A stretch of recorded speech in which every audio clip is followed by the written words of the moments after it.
Hello, and welcome back to Doomed. Not so solo playthroughs through Arkham Horror, the card game, with a focus on roleplay and storytelling. Having returned from a horrific journey into the stars, our friends Kate Winthrop and Lily Chen and the rest of the expedition team must now descend into an even more hostile and alien place, the depths of the Earth. I was going to say the depths of the Earth, and then I should have said the depths of Yoth. Welcome back to a return to the Forgotten Age here on Doomed. I'm very excited for you all to be with us for this. And I can't do it alone. I must be joined by a friend. I must be joined by special guest star, Graspiloot. Hello. Hello! How's it going, Graspiloot? I'm looking at the cards I'm adding now, and I'm feeling pretty good. I mean, Nice. I'm not going to be feeling pretty good when I'm realizing I'm coming up with 6 trauma. Oh! Yeah, I think that'll be worth us discussing kind of in the how we got here. We'll do a story so far, of course, for this scenario. But we should also talk a little bit about where we how we've gotten to where we got to, if that makes sense, mechanically as well. We got a lot of XP from our last scenario, the City of Archives, which we just managed to squeak through. Thanks again. Shout out to the Crosshair in chat for suggesting a way of surviving the fallout of Lily's Burden of Destiny. But it worked. It worked, and that was the key. It worked, yeah. Yeah, it got done. Me giving my life to save Scott. A classic. as it should be. As it should be, exactly. Thank you, Graspiloot. You know, you're right, Graspiloot. That is how it should be.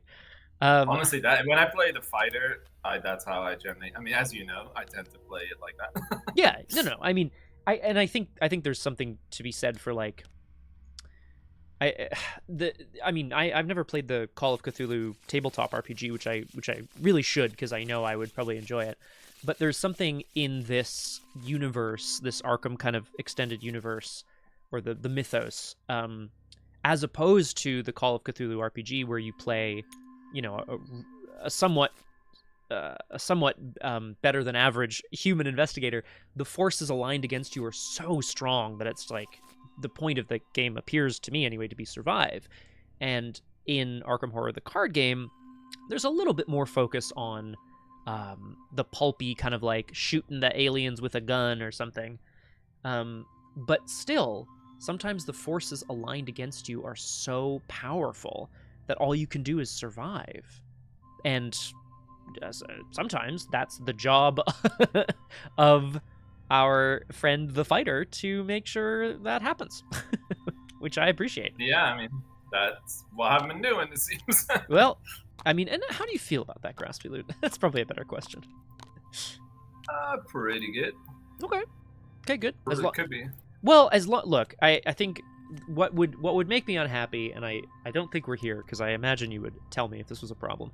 If you came on with the express intention of being like, I'm gonna play Lily Chen, who's gonna like protect everybody and like kick some ass in the meantime, and then you spent time protecting and kicking ass, and also getting your ass kicked from time to time.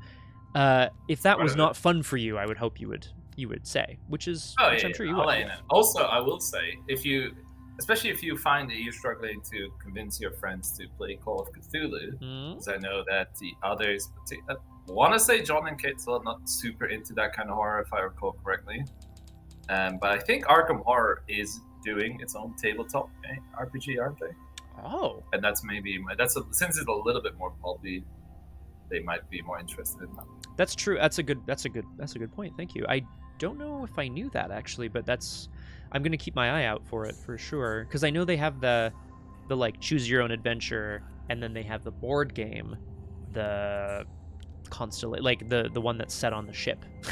I don't know what it's called. So I remember that when they announced it, they were like, "Oh, it's the first ever Arkham RPG," and it just felt weird with Call of it. I remember just everyone making fun of that, because it's like, all right, yeah, you're literally the first one who's ever done that. But yeah, I exactly. get what they mean. Oh yeah. I get what they mean, because they mean Arkham Horror, but like, come on. Yeah, it's a bit disingenuous. I agree, because like Arkham Horror LCG as owned and kind of operated by Fantasy Flight Games, like, is not the only thing that takes place in the Cthulhu mythos in the world. That's just how it is. Apparently, I think it already. I don't know if it's like released yet, but I found it here. There's a starter set that's out. Okay. I think there's a course. There is a core rulebook right now. I remember seeing like a choose your own adventure essentially, but like I don't know if I'm gonna look up TTRPG Arkham Horror,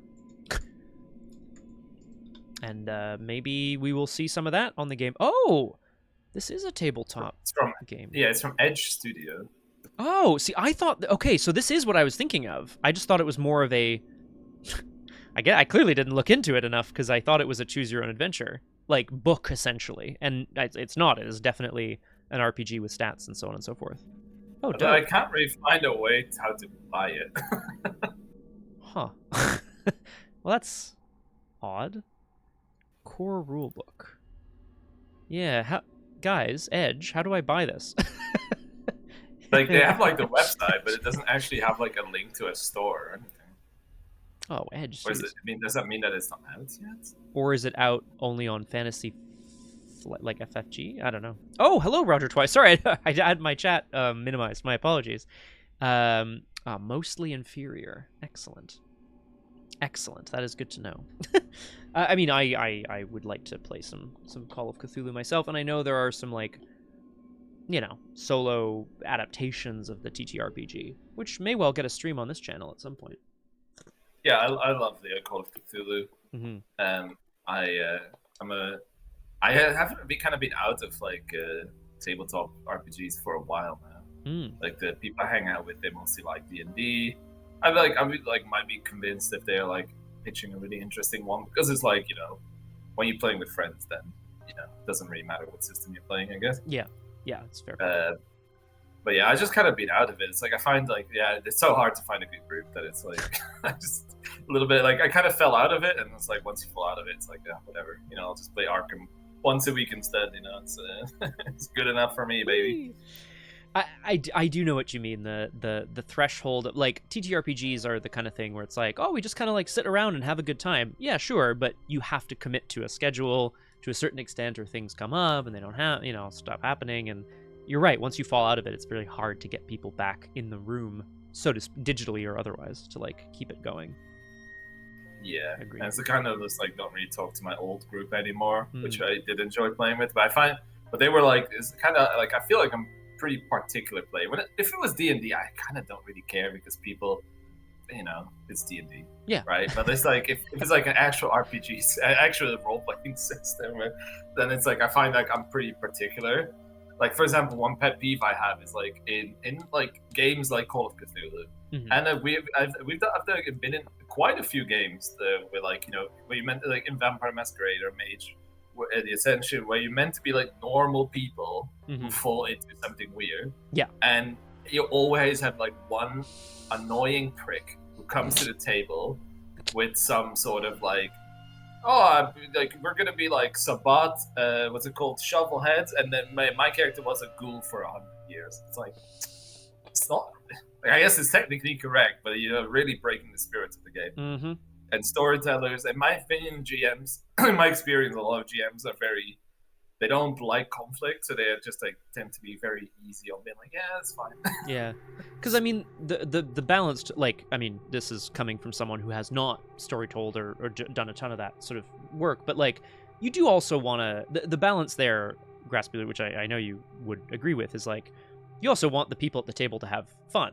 But like if one person's fun is going to be at the expense of everyone else's, it's like, well, we got to find a balance at that point. Yeah, for myself, I find like session 0 making, like, of course everyone has like ideas for their character. You talk in Discord, like have some ideas, but I like people coming up with their final characters in the session 0 just because it's like you can talk about those sort of things, because like I don't want it like after we start, because like if it's not obvious to me that that's what's happening, and it's like I don't want to go 3 sessions in and then be like, well, actually, I think your character concept is cringe as hell.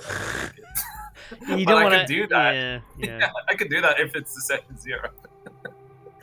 Yeah, you know, you're right though. Yeah, you don't want to end up in a situation where you're mid-campaign already and be like, oh, I don't like this. I am reminded of on RPG Clinic, we our last 2 campaigns, we've taken a page out of the Avatar role-playing book, actually, where it suggested as part of your session 0, if not to run the prologue, at least to be like, what's the job or like the quest or whatever that you all did together before the campaign started? Like, how did you meet? How do you know each other? What did you do? Which we normally would do, except I have a memory of, on RPG Clinic, we played a second Changeling, the Changeling the Dreaming 20th edition campaign, which was a cool concept, and I think we all enjoyed it. But because we streamed our character creation videos separately from each other and we didn't create them in the session 0 at least 100%, we ended up running into problems mid-campaign where the 3 of us realized we actually didn't kind of gel the characters and the stats that they picked. We were like, uh-oh, this isn't... We should have consulted more beforehand, which I think is... I was... When you started that one, I was like, I'm really... going back into a long-form campaign, and like I like Changing the Dreaming. It's one of my favorite games. Mm-hmm. Obviously, it's not a super popular one. But then I guess like it was like weird. Like I was like really having a lot of fun with it. But the moment you kind of announced that it was ending, I was like, kind of lost. To me, that kind of like I don't know. Like for me, like my excitement, kind of like I don't know. But that like once if I have my mindset to a long form campaign, then I want it to be long form. Like, yeah. And what long form is will obviously vary from table to table, because like of course we have run campaigns on that channel that have run for 100+ sessions, and it's like, okay, well that's long form, but yes, Changeling Riverwild only ran for a dozen or something. I can't remember how many weeks now, but maybe a dozen. I like to set 20? Up a lot, but yeah, like it's also a little bit like if you guys are not having fun at some point, that starts bleeding through to the game, right? So yeah, it is what it is. Some really... I thought it was an interesting idea for sure. Oh, for sure, and I think some really cool shit happened in that campaign that I love personally, so I'm thrilled. But anyway. Can I say it's before we go into it, you turn over. I was not a part of Disconcordia because I never really have done very well with. I was very interested. I was in the server, but I just like for me like the pen and paper. Mm-hmm. I find it hard to do the RP there. I kind of noticed for myself that I fall out of it very quickly, and I also don't want to commit to it for other people and then be really flaky. I don't like that. That's bad. Yeah, that can be bad. Yeah. Yeah, so I kind of build like a mental obligation for myself, and then don't do it, and then that feels even worse. Mm-hmm. So yeah, but like I one thing I noticed about Changing the Dreaming, and I think it's a kind of a design flaw, is you guys wanted to do this commoner campaign, right? Mm-hmm. But the problem in Changing the Dreaming is that commoners have nothing interesting about them compared to nobles. Ooh. Nobles are just straight up more interesting because they have houses, they have like mechanics, they have cool shit going on. Mm-hmm. Like the houses have like so much politics going on, so much lore with them. Mm-hmm. And commoners, like, it's just like nothing really. Like, I mean, well, like I only take issue with the word nothing here in the sense that any PC that you build in that game has a certain baseline amount of like stuff going for them, obviously, right? Like, it's I agree with you that nobles haven't in that game, in that system, they have an additional couple of layers of like bonuses and flaws and like merits and you know what I mean? Yeah, that's yeah. I mean it like a changing character is inherently interesting in my opinion. I think interesting, but I mean like if you have a changeling that's exactly the same character, but one of them is noble and the other them is commoner, then the noble is a mechanically more interesting and mechanically and in the lore a more interesting character in my opinion. We managed to, I feel, or at least I find, and we can talk about this all the time for sure, but it wasn't a criticism of this Concordia. It was more an observation I noticed from the system. Mm-hmm. In that it's because you had a lot of people coming into it wanting to play nobles and lower nobles and stuff. Sure. And it's because that's just more interesting in Changeling, and it's like it's not their fault. Because they're looking at being like, oh, but if I'm like a lower noble, that's actually maybe it's okay. And then at some point everyone becomes like a House Liam kind of guy. It's true.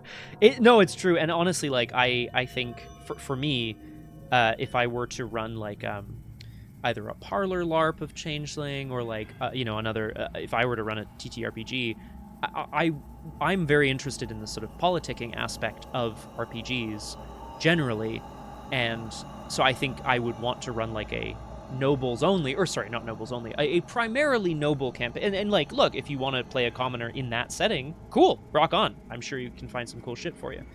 But then it would be based around inter-house politics and that sort of thing. That would be cool, I think. Yeah, and I also, the other thing I noticed is that changing 20th obviously wanted to kind of like reinvent the wheel a little bit, but also not too much. So you come up with this kind of like weird mix of like, you know, John was like, and Kate both like very strongly like, being unseelie doesn't mean you're evil. I agree, but every villain is unseelie. and all the unseelie do just horrible shit. So it's like, aren't they kind of evil? I mean, it's a good question. Does the code of someone who disregards law and order kind of attract more villainous people? Yes.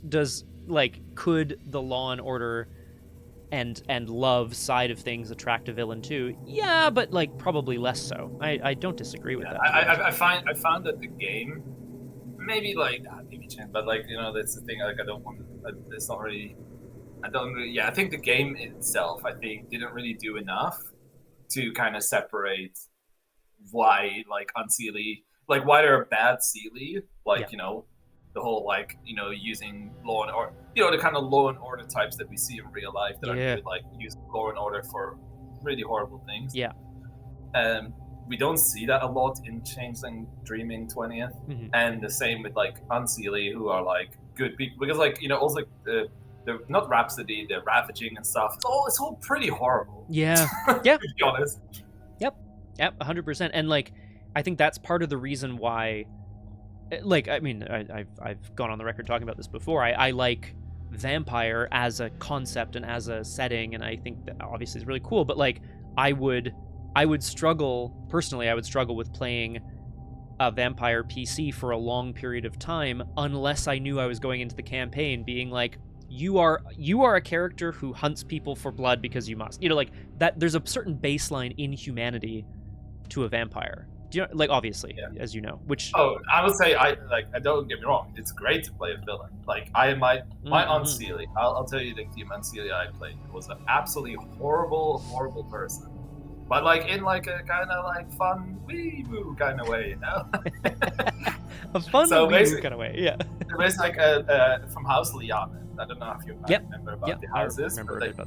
They were absolutely my favorite house, because I think like they had a lot, because they're actually very influential. They were actually a house that, like, for example, was actually in good with commoners and did a lot to befriend commoners. They didn't like try to steal all their holdings back from commoners like a lot of other houses. Whoops. And like, but obviously they also had the thing where they have to kind of ravage and Rhapsody to keep themselves young, otherwise they age really old.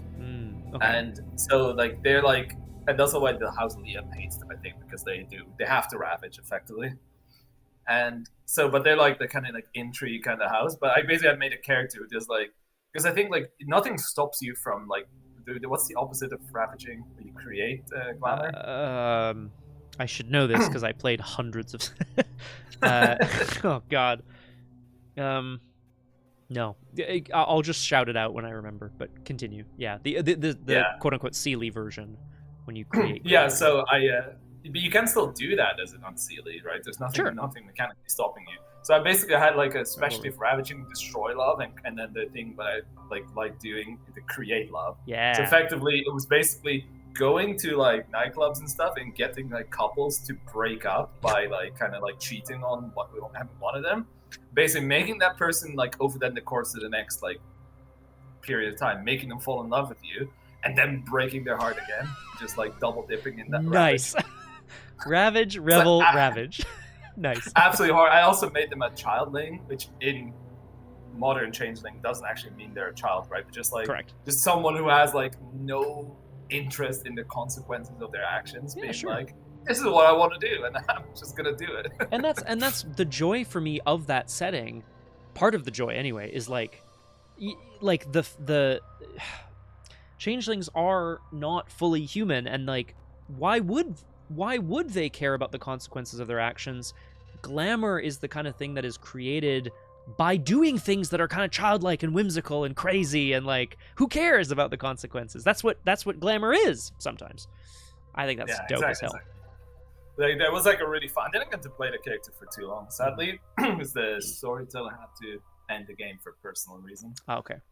Which we were still playing another game with him, so I know that was like sometimes I noticed as well, just people taking on too many games at the same time. To be honest, that does happen. Yeah, like it is Ravelry. Thank you, Requiem Lost. Requiem Lost. Yeah, like, I mean, I think there's a great RP as for Sealy that's not on Null, because that's like a very exceptional situation, and there's like a lot of RP potential with commoners. It's just like mechanically, and like all the houses have like tons of lore with them and tons of like baggage and stereotypes and intrigue that is just like makes it a lot easier, in my opinion, and a lot and potentially more interesting as well. I'll point out Requiem's concept here in the chat. Sounds very interesting to me. The idea of a noble who's like, oh yeah, I'm in a house, and everyone's like, okay, I guess, like, never heard of it, and they're like, yeah, you wouldn't. She lives in Canada, or whatever, and then yeah, just the idea of living on a knife's edge there. It's very cool. Now, it may surprise some folks in the chat here that this is in fact not a stream about Changeling, the dreaming. Today we're going to be playing some Arkham Horror, the card game. Some more Arkham Horror, the card game, I should say.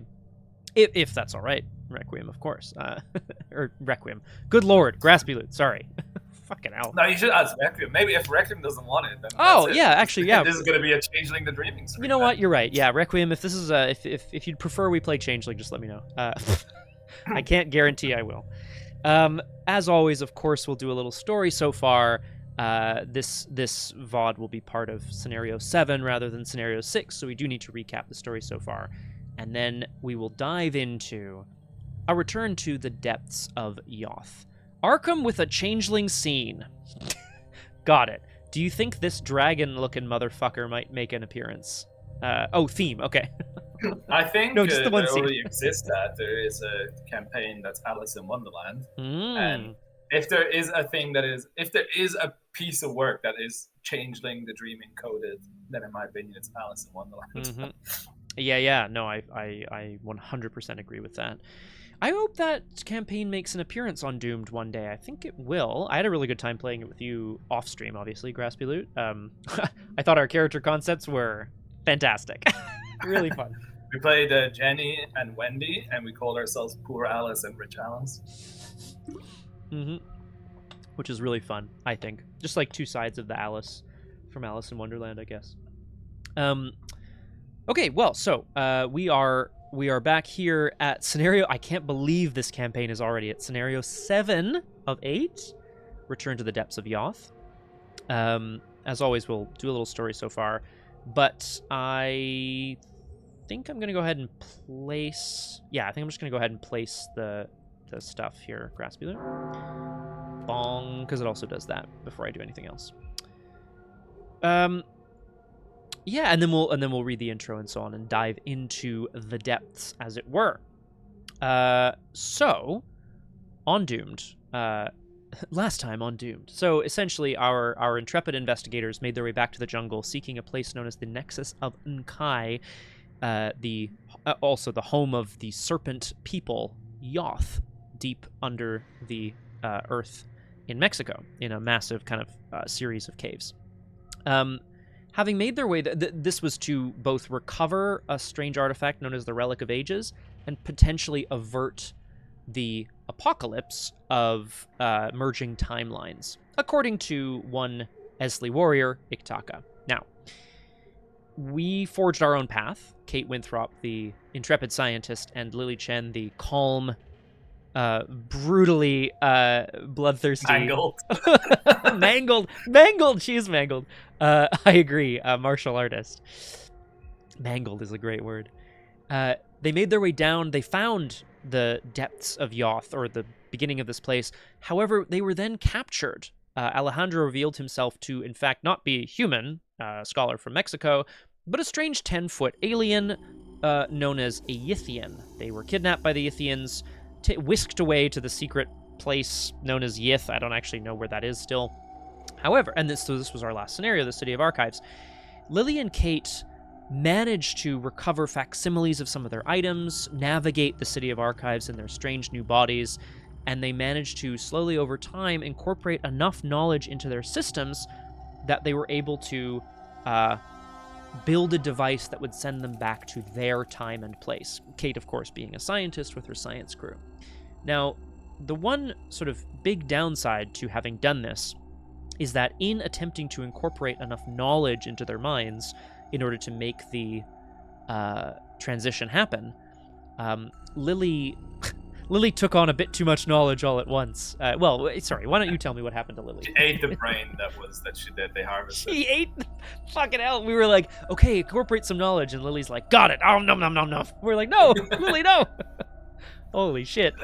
This is dissected. Actually, it's dissected. Well, why? Well, I mean, I don't know. I feel like she's kind of going crazy. Mm-hmm. I agree. She's more than half crazy. I don't know. Maybe. I feel like at least maybe not necessarily eat it, but like I think she would have used like magic to kind of like draw that knowledge into her. But that's like someone who was tortured to death. Well, and so at the time she was in the body of a Yithian, right? So she might not have had access to some of her strange kind of human. I kind of like more the idea like she used magic and she tried to draw the knowledge out of that brain, but because that person was like tortured to death, it actually overwhelmed her to an extent that everything kind of came together, and she just like went, I guess, catatonic temporarily. Yeah. Until Kate dragged her. Greta somehow came with them, although she's like kind of refining her body or something. I really I love that so that was the other thing, of course. While in the City of Archives, they came across another person whose human body had been stolen or switched by a Yithian, the mind of an ancient like Viking warrior known as Greta Wagner, who, because she was with Lily at the time that Kate and the science crew kind of got them back to the depths here, she came with us, which is pretty dope. 7 trauma is a lot of trauma, but I've never had so many trauma. It's a lot, and I have 5. And now we're gonna get more in this one. Yeah, I think we will. Let's hope we don't get too much, but you are correct. I think we're going to. I bought off 1 trauma, and then I didn't take 1 in the last scenario, so I think that's why I'm on 5 and you're on 7. So that's probably that makes sense, right? Yeah. I see here you have 4 disciplines, Lily Chan. I am, as Flower of August called it, Avatar Lily. Oh, hell yeah. Exactly 45 XP that we have. And now Perfection. I got my last discipline, the feat, which I had wanted to take earlier because I rate that one a lot, and I don't rate the 5th one, and I'm mad about the 5th one now as well. Uh-oh. Because it's even worse than I thought, basically. Yeah. The action to get a +5 on your next skill test is absolutely ludicrous. Although it did come in pretty clutch in City of Archives, so worth it, I guess? Question mark. I don't know. Because you graciously allowed me to retcon that I misread it. Although that actually did give the worst outcome of giving me a graciously killed you. I think is what's graciously happening. Gave me an elder thing. Yeah, thank you. You're welcome. I do what I can, I guess. And so now I get feat, which means that 1 at a time take up to, if the action on it, 1 at a time take up to 3 different fight or evade actions. Flip this asset over. This action does not provoke an attack of opportunity. Nice. And if at the end of the round, if no enemies were at the same location as you at any point this round, which is going to be very unlikely. Yeah, that's not happening. I don't think. Flip it. So if I use it, it is to kill something. Yes. Yeah. The action compression of this, I'll point out for people watching here that the action on it is obviously essentially 3 actions worth of compression, but they do have to be different fight or evade actions, which has hit people in the past. But that does mean any card that says evade could be counted as an evade. Any card that says fight could be counted as a fight. But using an asset and then fighting normally would be 2 different fight actions, for example. Yeah, do you want to know how many different fight actions I have in my events? I would, actually. 2. So, in theory, I like that. I have 2 spectral razors and 2 sweeping kicks, which I added now. I added the 2 sweeping kicks. Well, the balance of body and the sweeping kick do go hand in hand. That does make sense to me. Yeah, she's even on the art, so might as well. There you go. But in theory, you could take a regular fight or evade as well to make up that 3, although maybe we don't want to do that. 4 to 4, baby. Yeah, let's go! You never know. Meanwhile, Kate, I also had a bunch of XP to spend, some of which we will see, hopefully, in this scenario, and some of which was used to upgrade skills. Also, don't mind me just adding an accessory slot for no particular reason. Oh! Well, I see something off here in the binded card. Okay, well, let's see if it comes up, and then we'll define what it is, actually. I'm very excited because I get to use my ability again this scenario. Hopefully. Yeah, same. yeah, same. I love it. Oh wait, I don't have an ability. The only thing is that we rolled like so many elder signs that I couldn't do it. No. The elder sign has been completely useless for me because it has never come up in a useful scenario. Yeah. And you know, it's such a good like. Anyway, no, it's such a good question. It's just like, do you break a discipline early so that you might draw an elder sign and flip it back, but then you have 1 fewer for the burden of destiny? It's like a whole fucking thing. It's old, and I have 4 burdens of destiny in my decks. I think that's essentially our story so far. So I would say we should dive in and read the intro, and then look at our agenda and act and draw our opening hand. Sounds good. I will read the first paragraph here. Scenario 7: The Depths of Yoth. Intro 1. Several hours after you wake, your laborious descent pays dividends. The red glow emanating from the bottom of the stairs grows brighter with each step. The stone floor finally levels off, and the choking tunnel walls open to reveal a labyrinthine network of immense, far-reaching caverns. Littered throughout the caverns are the ruins of a vast city, the likes of which you have never seen. The elaborate stone architecture has been worn away by ages of abandonment, but you sense that there is history here that runs deeper than you can even fathom. When you turn around to question Iktaka, you notice a faint yellow glow in her eyes, her pupils narrowed and contracted. "Yoth, the last refuge of Valusia," she quietly intones. Sounds like she's pissed. All right. Anyway, okay. Your accent reminded me of like one of these 90s movies where someone has to sound vaguely exotic. Graspiloot, that's all. Look, I watched a lot of movies in the 90s, and that's all I know. Deliberate. Like let's say deliberate. The mummy, you know, it's like, oh, she sounds exotic. Yeah, where's she from? Ooh, not North America. Ooh, like exactly. No, 100%. Also, the yellow tint over the camera, you know, so it's foreign. Yeah, we know. Oh, yeah, exactly, right? Like, oh, we're in the desert. God damn it. Basically. Just then, a terrifying roar echoes through the cavern. The walls and floor shake with tremendous force, and the red glow that permeates the area brightens. A flood of hisses emerges from the tunnels all around you. Iktaka walks to the edge of a nearby precipice and looks out over the vast depths. He is here. I feel his presence. The father of serpents. Yig. Shit. Fucking hell. Do you think he'd be mad at us? Yig? 35 Yig's fury. Yeah, I wonder. I wonder if he might be. We destroyed his temple. We killed a lot of his children. Like, I think maybe a little bit, yeah. The Harbinger of Valusia, dead. Good times. Well, if you're forging your own path, read Intro 2. We are. You realize now that Iktaka has her own agenda. Well, you didn't realize it before? Alejandro as well. What the hell? Both have been using you for their own ends, keeping you from the truth. You raise a weapon and demand answers from her, catching her by surprise. Yig demands the relic be brought to the Nexus, she responds, anxiously. Her eyes grow brightly and her skin starts to scale over. Ugh. Your eyes narrow and you move to corner her against the edge of the precipice so she cannot escape. The relic cannot be trusted to the hands of the Brotherhood. This much is true. For it is Valusia that shall be restored to glory. Yig has called, and I must answer. Before you can react, she throws herself off the edge and into the depths below. Holy shit. In your campaign log, record, Iktaka is set against you. Add an Elder Thing token to the Chaos bag. Another Elder Thing, yay! They're so much worse now. They are so much worse. Okay, so we've got a couple of enemies. Surprise, surprise. Skip to setup.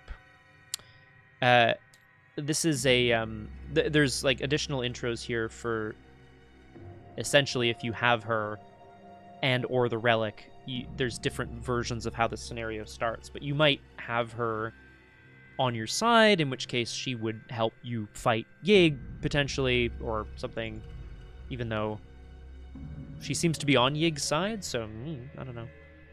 I thought she was fighting against these serpent people, but clearly not. Huh. I like the part where she's like, "Are we talking about changing the breathing flower focus?" It's the whole thing. Yeah, Flower. Yeah, we did a lot of changeling talk. It took some time, but don't worry, we're here now. I like how they like embodies interest. Like, oh, the betrayal stings your chest. Why? How are you surprised by this? Like, did she ever really pretend to be on your side? She was always. I kind of feel like. Is it really a betrayal if someone basically tells you that's what they're gonna do? I mean, yeah, well, maybe... Look, Kate Winthrop's people skills are not particularly developed, so maybe for her it's an issue. I thought we had a thing. Yeah, I thought we had a thing. I thought we were on the same side. So, Iktaka has thrown herself into the pit to go and be with Yig, the father of serpents, and serve him in his vengeance. Obviously, this is what Lily has come here to do, is presumably destroy the evil at the heart of the heart of the earth. So we move to setup. Gather all the cards from the following encounter sets. Check the number of tally marks under Yig's fury. Well, this is where it gets nice and exciting. Oh, it's terrible. Oh, excellent, Flower. That's good to know. Okay. Oh, shit. Now, have you played, or is it just you just have a sense? So, if there are 21 or more tally marks, which there are, remove agendas 1, 2, 3, 4, 5 from the game. The game begins at agenda 6A. You want to see this, or you want me to just get rid of these? I think just throw them. Just throw them away. Get them out of here. 2, 3. That's a lot 4. of agendas. Oh, God. Okay. So there is a setup button, but I will read this through for folks who want to know. You set 10 locations aside, draw one of those locations at random, other than Steps of Yoth. Put it into play. That's where we begin. We are supposed to, if the Harbinger is still alive, we look for the Harbinger, but Lily made sure that Valusia could not come back to haunt them. Yeah, I mean, that ship has sailed, Iktaka. Yeah, yeah, sorry, Iktaka.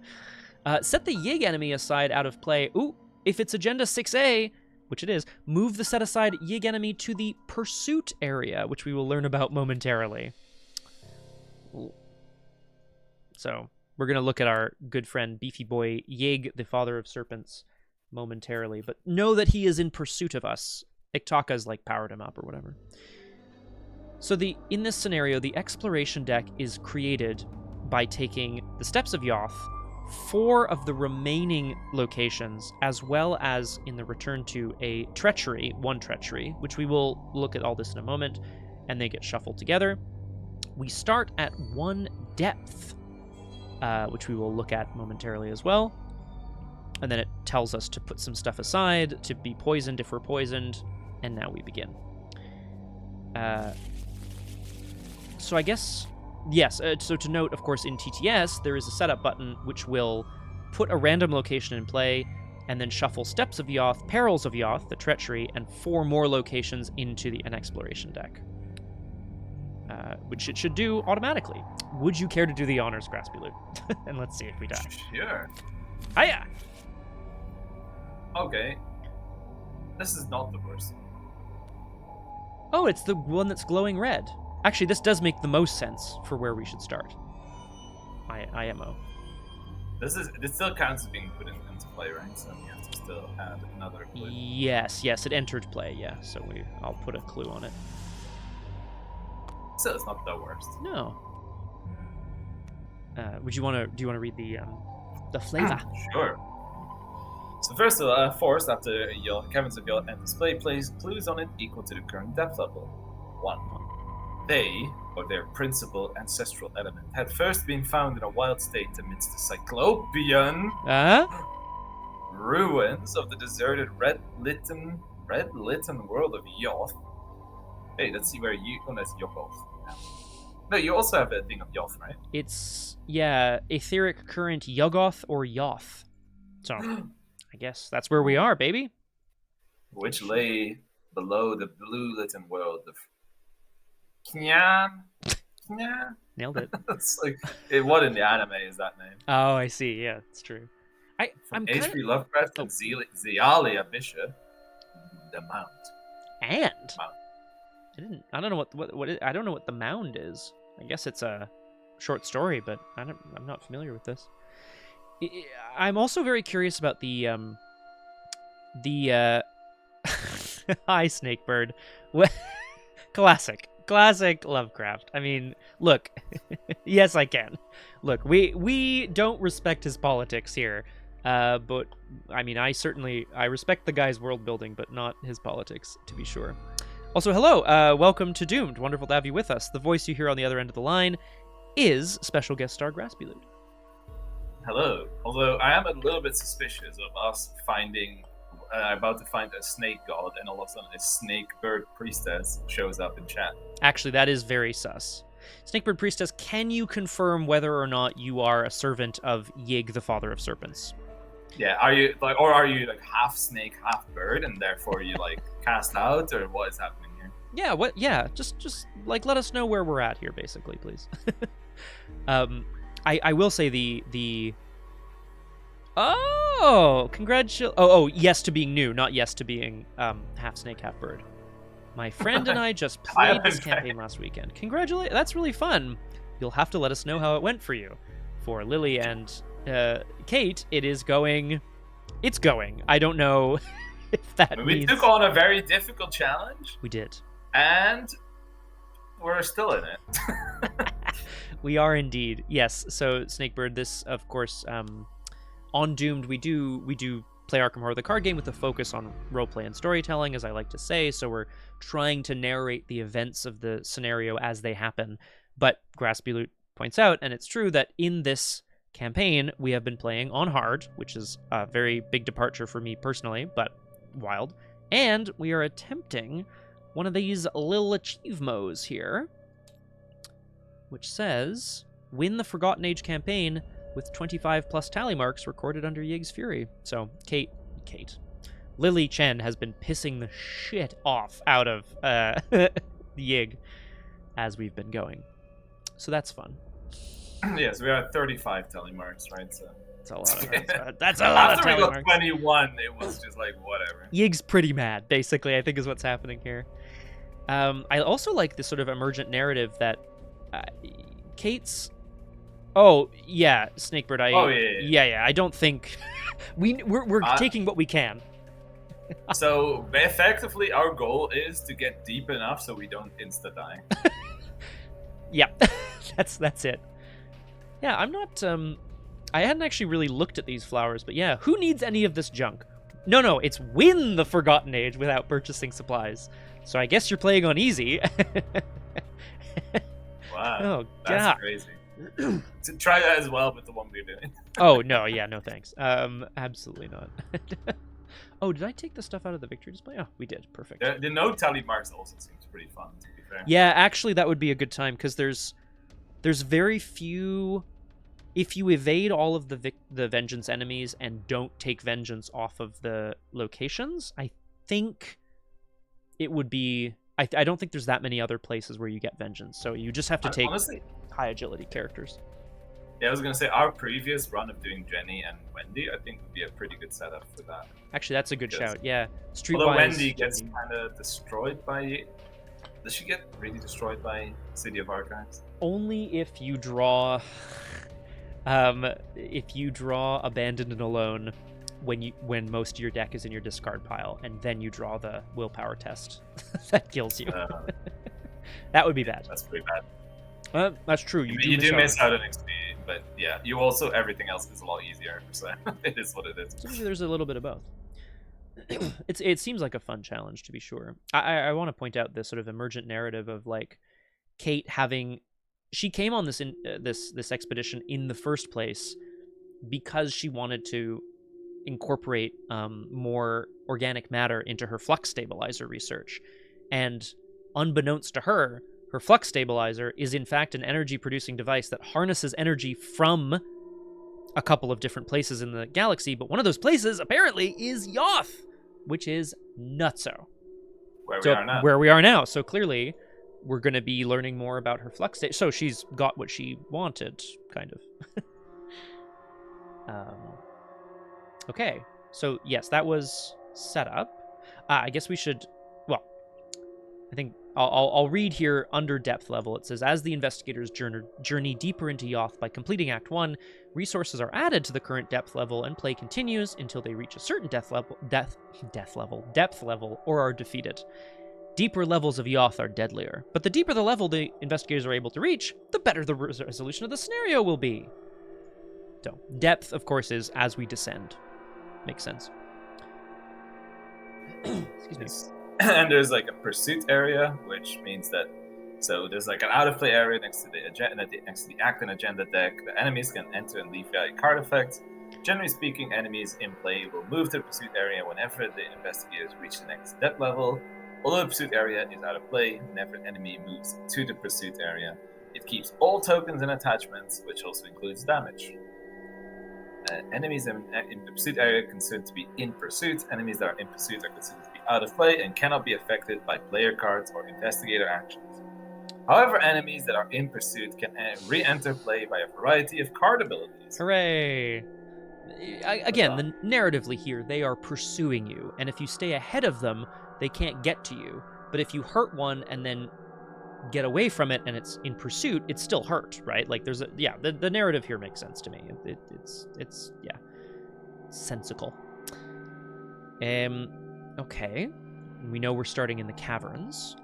Yeah, also Yig. Oh yes, let's talk about our beefy boy here. Wow. Look so Yig is a 4/18 for an enemy. 18 health. That's so stupid. I love it. So Yig cannot be damaged while there is another ready serpent enemy at its location, and each other serpent enemy at Yig's location gains alert and retaliate. Is victory 5? We like that. I'm gonna try. It's gonna depend on my draw. If I draw some good cards, I can maybe. I need Bulwark because Bulwark will just entirely stop this 3 health. 3 sanity attack. Well, so Flower, but how can we vengeance? He's already dead. Exactly. That was my thought too. I was like, no, vengeance. That doesn't make sense. And I was like, oh, who is going to take revenge on his death? He's the father of serpents. There's no other. He's the buck stops with him. 18 health is absolutely insane. Yeah, that's a lot. And this is what Lily came here to do. But obviously, we'll see if it's doable. Might not be doable. I'm going to do my best, especially since there's going to be a lot of encounter draws. There's going to be a lot of other stuff happening. Yeah, I think we should read Agenda 6A to get a sense of what we need to do. The red depths. I mean, usually I've been reading the agendas and you reading the Oh, yeah, please, yeah. Sticking with that? Or? Yes, that works for me, yeah. The deeper your descent, the brighter and more pervasive the red glow of the caverns becomes. If you didn't know any better, you'd think you were descending into the very depths of hell itself. Forced, after any amount of doom is placed on this agenda, find the enemy that is in pursuit with the highest evade value and spawn it at the location where the investigators began at this depth level. So, right? Yeah, to be clear, after any amount of doom is played, so next round, when we place a doom, it will spawn Yig, the father of serpents, because he has the highest evade value in the pursuit area, unless we somehow manage to put another enemy with a higher evade value, which I don't think is possible. So he's here. He's here and he's coming.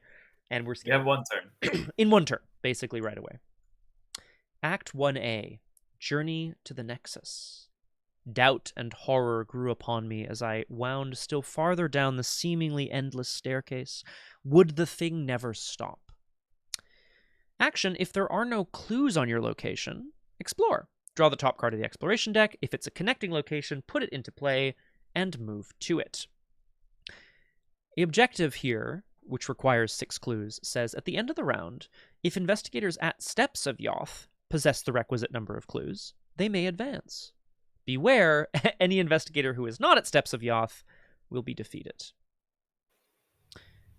So it's better to kill yourself than not be at the steps of Yoth. Correct. Yes. It's goddamn. I mean, fair though, yeah. And I as mentioned by Flower earlier, and I know Graspiloot in a previous conversation we had, this scenario is able to be played in sort of an endless mode where you start at Agenda 1, but you try to get how low can you go is sort of the tagline here, right? How low into the depths can you get? Yeah, this is a pretty popular standalone scenario, if I recall correctly. That's my understanding, yeah. So after building so this is already done. For the duration, it's any extra rules from the return to the I should say. The deck building that's already taken care of by the like script. The TTS mod, yeah. For the duration of the scenario, the following additional rules apply forced after a new exploration deck is created during Act B. Search the encounter deck, discard pile, and all out-of-play areas for Perils of Yoth, and shuffle it into the exploration deck. Shuffle the encounter deck if it was searched. Attach this card to the scenario reference card as a reminder, which is good because we can just take it out of like the active deck before we take it out of the discard pile. Yeah, if there was a way of, and well, there are ways of doing this, but if you could throw a treachery into the victory display, say, then it would cease to be a problem. But what they're saying is, no, always put it back in. You know. So. Yeah, including that, so you can't really either fool me once it. Ooh. Well, hang on, is that an out-of-play area? Actually, hang on. That is actually it's not an out-of-play area. It's not. But you only have one. So yeah. I guess there's 2 in there, so it's not possible anymore. Oh, right. Because yeah. Yes, fair. Yes, fair play. But also, like, I think there's better targets. Okay, so we are aware that as they've made their way down to the depths, there is a massive roar and a massive serpent monster is close on their heels. Oh, yes, we should talk, of course, about the scenario bag as well. Tell me about this, Graspiloot. Well, luckily we don't have any cultists or tablets, but currently the on-hard/expert, the skull is -X, and X is the current depth level. If you fail, take 1 harm, which is not the worst one. -1 for now. I want to see compared to standard, which is X is the current depth level. Yeah. So it is just the same, except you take a horror if you fail. Mm-hmm. So that's really not that bad compared to some X's. We're not planning to get to depth like 5 or 6 today. I mean, I'm planning on it, but it's not happening. I would like to. Yeah, I would like to, certainly. Yeah. So the Elder Thing is horrid. It's a -4. And if there are 3 or more vengeance points in the victory display, you automatically fail this test instead. Well, let's hope there will be there are currently no vengeance points in the victory display.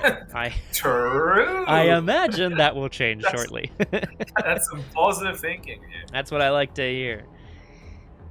If we can clear the clues on this location and move, the agenda's text is that after Doom is placed, the enemy with the highest evade value in pursuit is placed where we started, so it would be placed on the caverns. I don't think we're going to get these clues and move all in the same round, but, you know, it's possible, I suppose. Yikes. Yikes is right, Graspiloot. Which means, I have to just put 5 skills on my ancestral knowledge, which I'm just going to do 1, 2, 3, 4, 5 real quick. Okay, I gotta survey the area. You just take the other one, right? So, unless what you would do is like you fool me once, and then what you don't trigger the reaction, but you use it on the next one. Well, use your second fool me once. Well, no, because it just sits in your threat area, not doing anything, right? Like I think it doesn't get shuffled back. Oh no, because it. But what if you then draw? Then maybe do you really need to trigger the reaction on it when you trigger the second one? You don't, right? Because we talked about that when it was a peril card when I drew it. So in theory, you could just fool me once both. But there's only one. I'm pretty sure. No, I think there's another one. Then there you go. Pretty sure.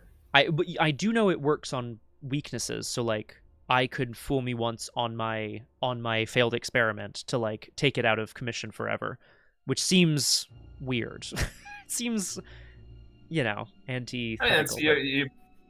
I don't know if I agree. I just like you're effectively using you're sacrificing the main use of the card in order to. It's an XP card as well, so I don't know. I don't mind it. Oh, one question I should ask before we start this wild journey. Who should be our lead investigator, given that we are at the caverns of Yoth, hoping to make our way down into the depths? Who is leading us? Which matters only for certain card effects, and we choose to do encounter card draw in that way. I think you, right? Because we need to keep you alive as long as possible. So if you ever get Veda, then it's better for you to know what's happening. Yeah, I like that a lot. If I ever get Veda. I believe it is that time, my friends. We are here in the depths of Yoth. It is time for us to draw our opening hand. Let's get Not panicking today. No panic today. Oh. Maybe we live. Maybe? I like that sounds a maybe. How much longer are we streaming for? Well, Flower, I don't have much else going on today. There's no Drew Crew in half an hour. So I think until the ends of Depths of Yoth. If you can stick around, obviously. I imagine that'll be a couple of hours, depending on how much I yap, but we'll see. I think I will not mulligan. Okay. I'm gonna mulligan at least 2. I'm just trying to think if I can... I'm just trying to think of how many actions I have here. Investigate. Because if I go first and get all the clues and explore, no, that's too many actions. It's not going to happen. I can give you 2 assets. That's true. Then I will say that does mean then you wouldn't be coming with me if I explore. That is okay. I mean, it's a little scary, but okay. Well, in that case, let's mulligan 2. Oop, that's a weakness. Don't want that. So remember your studios. Yes, thank you. Yeah, we are good to go. Prize double feature. So much Doom today. It's true. Too much even, Korotas? Who knows? Whoa. Whoa. What are you talking about? Here at Get that negative thinking out of here. Get that negative Nancy stuff out of here. Kate and Lily have, found themselves, broken and busted and dragging themselves down to the depths. The caverns seem to end. The opposite. Extend forever in front of them and further down into the bowels of the earth. Perhaps they will make it to the core if they keep going. We're around to our first turn. What would you like to do? Do you want to play 2 assets? Do I fucking ever? Yes, please. I would love to play 2 assets. First action, I will exhaust, stick to the plan, play Ever Vigilant 4. So you can play 2 assets with a cost reduced by 1. Great. It is 1 at a time, just, like if I were to play, say, a lab assistant or something. But I will not. I will instead play Dr. Milan Christopher, who is, of course, here with us, and a hypothesis. The hypothesis, of course, is that we can continue down as far as we need to go. And as we go down, the time, we can get closer to the nexus of time. I don't know.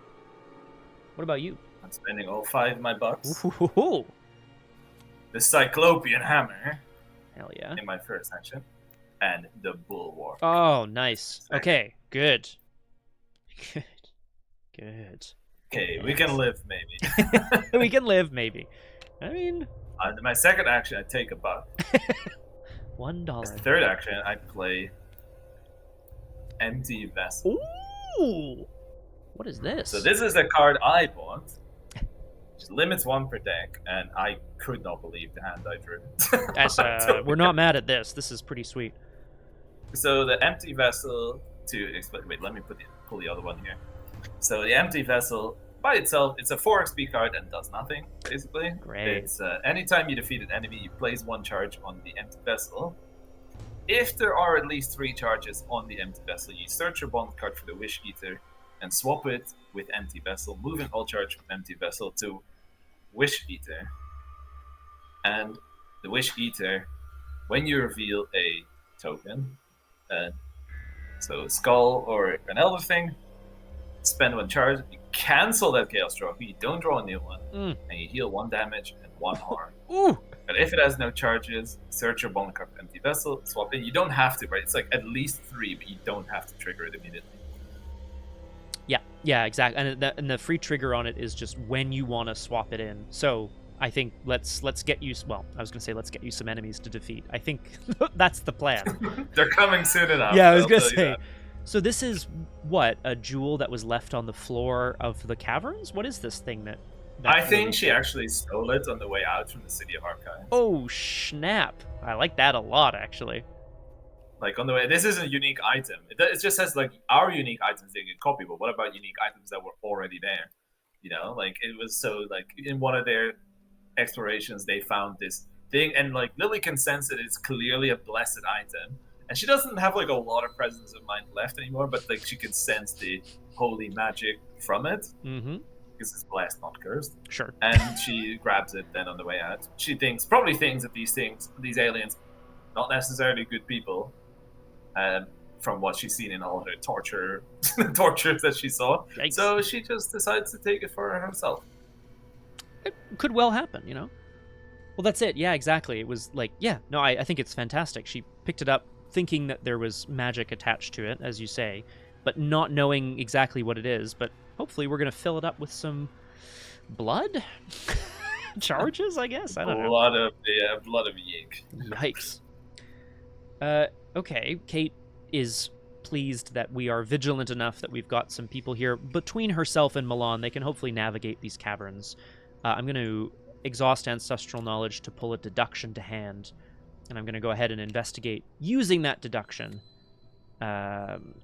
which makes me 6 to 1. Now, I've been burned by this many times.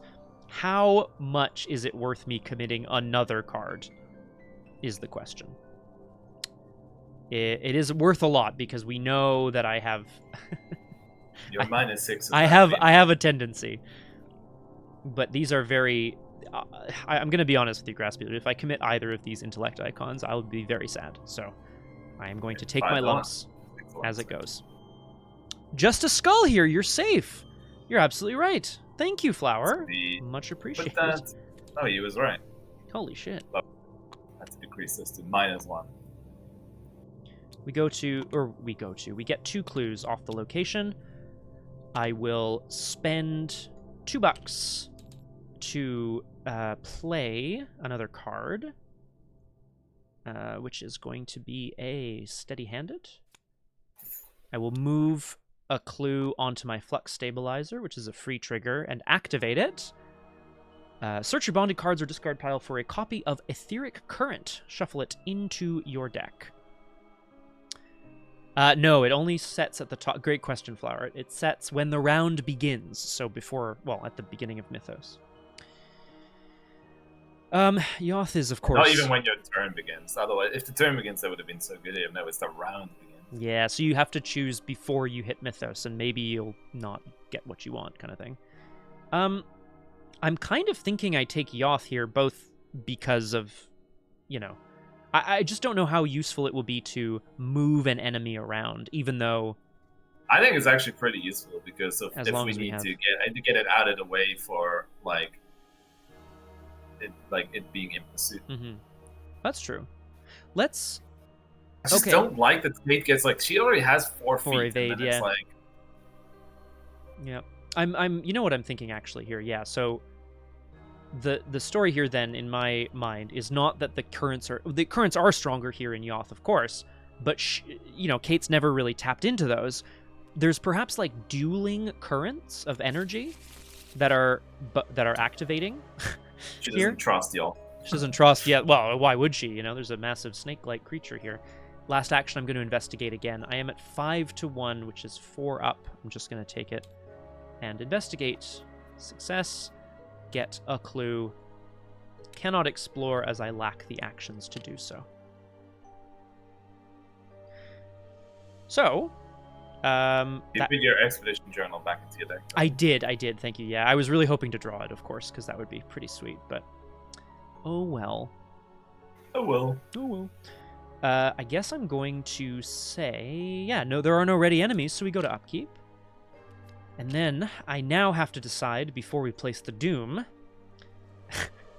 if I'd like to enter a location with 3 or more Shroud, but I kind of wonder if I'm instead going to just fail to evade Yig. I have a thing I want to do. Okay. I'm gonna choose enter 3 or more Shroud then for this turn. For this round. Oh fuck, I need one. What? What? Oh no, I need one more money. One more money? Uh-oh. It's fine, I can just tank it from... I mean, might have to. As we go to 1 Oh, Doom. he's massive. Yeah, oh yeah, so that's gonna be fun. Oh, yeah, I see what you mean, yeah. We go to 1 Doom. It spawns Yig at the caverns. A massive roar shatters the air and trembles the very bones of the earth as the king, father of serpents himself, smashes through a wall, jaws dripping with venom as he advances on us. He's a massive enemy, so he is considered to be engaged with us. And then we're going to draw some encounter cards. Just shuffle it again for good luck, quote unquote, and I'm going to draw Ancestral Fear.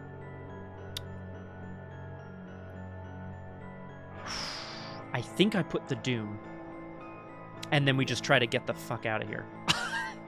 That's really hard, but I think we do it. Oh, Surge. Yeah, that's... Right. I think we do it. So it discards, we put a Doom on our location. The hope is that I can get out of here before we flip the agenda, but it does surge. Into a Pit Warden. If Yig is in play, spawn it here. I drew it. So. Oh, sorry.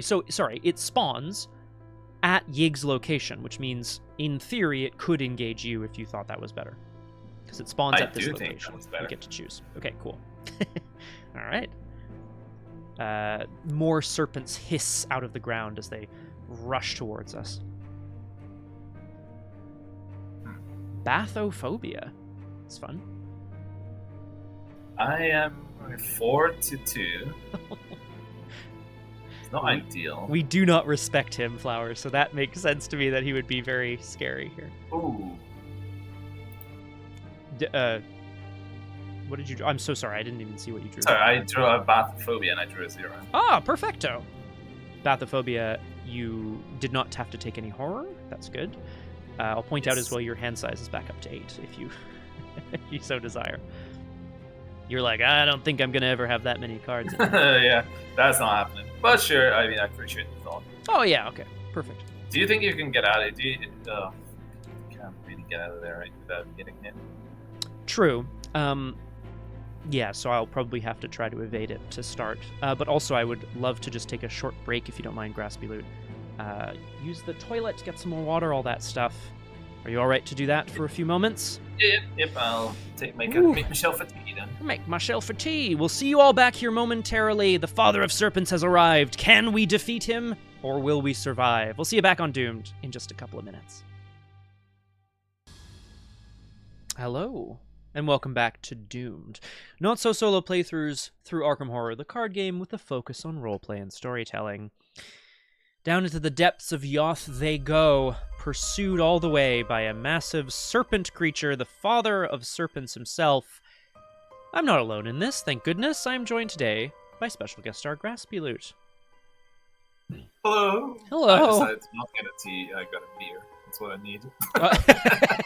That's how I feel too. It's a little earlier in the day for me, so I will not be drinking. Well, you're not doing it at like, actually already 3. No, it's like almost 3 in the afternoon. Isn't it sun's over the yard arm, right? And in Canada, it's basically the sun's basically down already. Okay, fuck it. I'll get the rest of my scotch in a moment. Actually, might be very valuable. We are back around. We've spent our first round getting things ready, preparing ourselves to venture forth, mapping out the area. Unfortunately, some ancestral fear as Yig smashed through the wall, accompanied by one of his serpent warriors. We're back around. I am very happy, Graspiloot, to start? start if you want, because I can try to evade. I would like to start. Okay, great. Yep, then I will not. I'm gonna hit Pitward. 9 to 4. I'm gonna have to just be 5 up. Okay, that's still a success. We're, whew. Excuse me, sorry. Okay. That means I got my first wish token. Oh, of course. You're trying to chart. Okay, so I imagine Lily is like doing what Lily does, trying to defend the team, and her vessel starts to, I don't know, glow? I don't know what's going on with it. Do you think you would... Okay, wait, actually, maybe it's not. Maybe, actually, it's a really good idea if you can dodge it. Yeah, that would be what I would like to do, yeah. Okay, no, I really like that. Then I'm just gonna hit it normally. I mean, if I don't dodge it, I'm kind of stuck here anyway, right? So, like, there's only so much I just mean I have a way to deal with that possibly, but I think if I don't do that, my next turn becomes a lot better. Right, I see what you mean. Okay, cool, yeah, sure. Sorry, excuse me. Bless you. Thank you. So I'm gonna just hit it 95. 94, sorry. Again, it has literally never been useful. It's funny. Never useful yet. Classic optimism. Okay, well done. Okay, he has 2 damage on him now. Presumably he is elite. Yeah, okay. He is elite, yes. Okay, so that the father seems of correct. serpents, the god of like whatever. He does seem like an elite enemy. Okay, yeah. The hammer, you know, she's like, Lily's just like knocking serpents around left and right as the father of serpents roars. She's ready to confront the massive enemy. As Kate's gonna, she's like, you know, oh, Lily, the noble warrior, like, she's absolutely got this covered as we make our escape. She'll be able to get us out of here. Guys, don't worry. I'm going to attempt to evade Yig, the father of serpents. Moving a clue onto steady-handed for a +2. The elite doesn't allow the +2 damage either, right? He buys 3 or more. Yeah. No, exactly. Not just a move attack. Yeah, I think... Oh, that's a good question, actually. Fuck. That was my question. It's because you may move the enemy. Okay, hang on. We should look this up. Because, like, for sure, the non-elite refers only to the movement. But does it refer to... Also... What does it say? It's in the FAQ. I'm sure it's in the FAQ. You can. It says... Reddit says you can. Okay. It was confirmed by Maxine on Mythos Buster's Discord. The non-elite clause is meant only to apply to the movement effect, both versions of the movement effect and not the damage. Oh, so it's probably in the FAQ then. All right, well, whatever. Well, that's fine by me. 3 damage. 3 damage? Hell yeah. 1/6 of his damage gone. Just 5 more times. Amazing. Okay, well, we'll look at that later.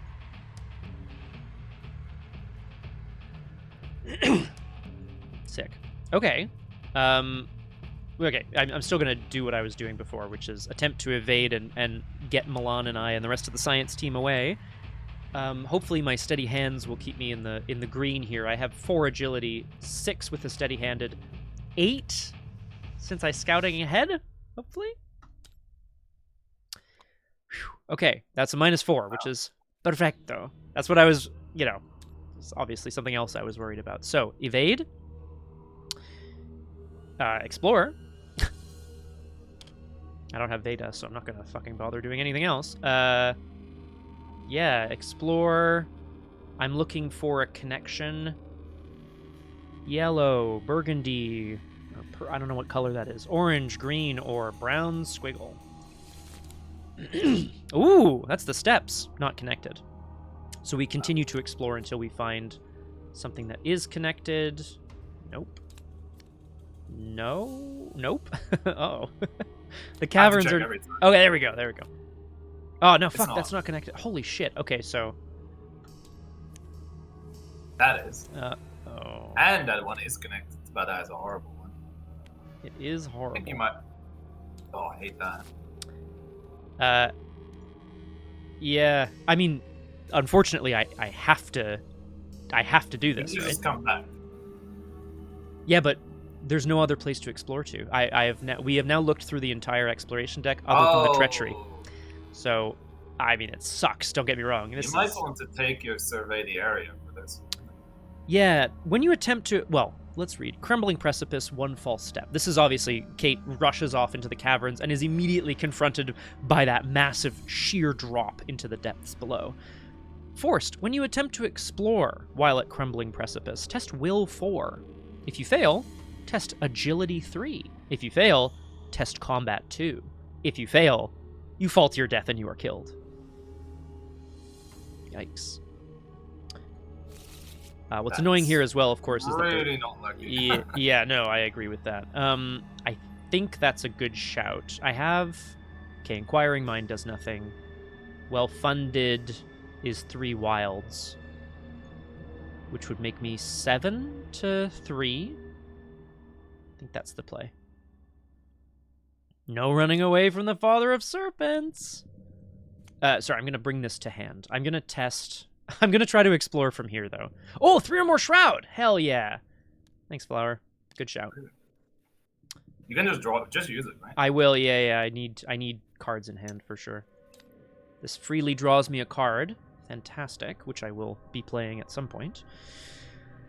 But that day is not today, my friend. I have one... If you play cards, you might just play card now, right? It's maybe I only have 1 resource. I would like to. I could... I'm a broke boy. I am a broke boy, and I didn't even get... Well, I got my buck from Milan, but I have nothing else to do, so...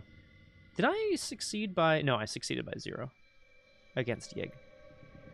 I think I have to try the exploration here, because I may well draw the treachery or whatever. We'll see, but I think I would like to try to open up the other location, if nothing else. I know it's a little like, ooh, but, you know, we're going to try it. I'm a little scared, too. I'm going to attempt to explore at Crumbling Precipice, Kate and Milan edging their way slowly along the edge of the massive drop. We're going to test willpower 4. Just sacrifice that one, I think, and try to make Oh god, yeah. No, I'm gonna commit to the agility test for sure. Yeah. Okay. Then, if you fail, test agility 3. So I'm at 4 to 3, 7 to 3 with a well-funded. 2 more, please. use your clue. Use your clue. I will, but just for you, Graspiloot. Just for you. You've burned by that -6 too many times now. It's true. It would kill me. Okay. Was I 6 up? Right? You're 3 up, so you can indeed steady-hand it. That's what I... Yeah, perfect. I will succeed, which means I explore as usual, although, of course, sometimes that's not good. Like this time, I think I will continue... I think I will set it aside and take the damage and the horror. I know I'm not happy about it, but I will do so. Yeah, normally I would say take... Well, you can. It's peril. I agree. Correct, Flower, 100%. So Perils of Yoth says either set it aside and this exploration fails, or set it aside and take horror or damage equal to the current depth level. I will take a horror and put it on Dr. Milan Christopher. Thanks, buddy. There are many perils here, but thankfully Kate's ability to navigate the treacherous jungles has prepared her for this. She's become more fit, basically, is what I'm saying. Wait, by the way, did you put him not in the miskatonic slot? Oh. Or did we? No. Okay, just checking. They are, to be clear, they're all the same, but you've established that the rightmost is non-miskatonic, right? To be clear? And just to keep it for, like, it's easier right. to think. Sorry about that. No. Yeah, no, because, like, the thing is, like, right, Veda can't be in the non-miskatonic slot. Right. Oh, that's good. That's good. So this is connected, which means I explore there. Exploration moves me to the Steps of Yoth. It's okay, except a twisting passage over the chasm leads to a set of narrow, steep steps bathed in the red glow of the depths farther below. This is a reaction. There's a reaction ability on it that won't matter for this campaign, but it says when adding to the current depth level, if we possess 10 clues as a group, someone can cross-rope off their supplies to add an additional resource to the current depth level. So you don't have enough clues.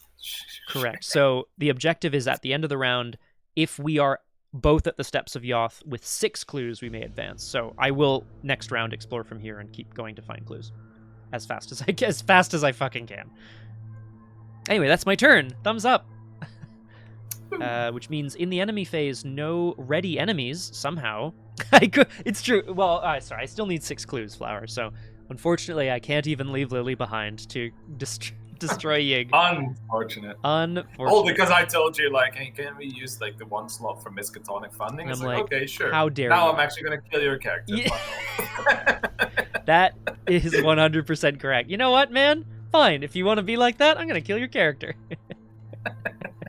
No, it's Imagine. It would be funny. We upkeep, drawing a card, gaining a resource, and readying Yig, the Father of Serpents. We go to 2 Doom on the agenda, +1 on the caverns, which takes us to 3 out of 5 Doom.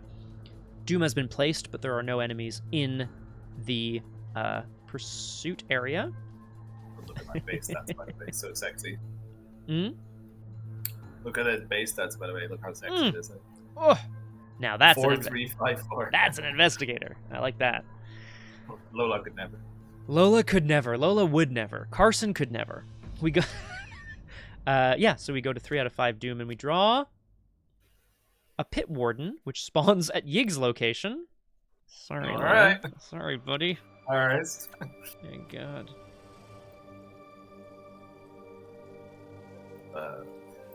Fine. Okay. Don't necessarily like taking horror. No, we're not thrilled about it. I guess this is another enemy for you to kill, which is no bad thing. That's true. That is true. Yeah. Do you mind if I start? No, please. Yeah, I'm thinking about what I want to do. Yeah, don't die. So you're fighting with the hammer against the banner. Yeah. So I could send it away. Yeah, does it hunt? Yes. Okay. But do I? Why would I do that then? I think it's more useful on bigger maps where it's like, you know, if you send it away and then it doesn't hunt or whatever, right? That's pretty good. Here, less good. I'm going to flip my discipline. Oh! Afterwards. One at a time, take up to 3 fight actions. I'm gonna hammer him, this guy. Okay. No, I might. Ooh. Actually, I'm not gonna. I'm gonna do that next one. I'm gonna just hammer this guy normally. Okay, cool.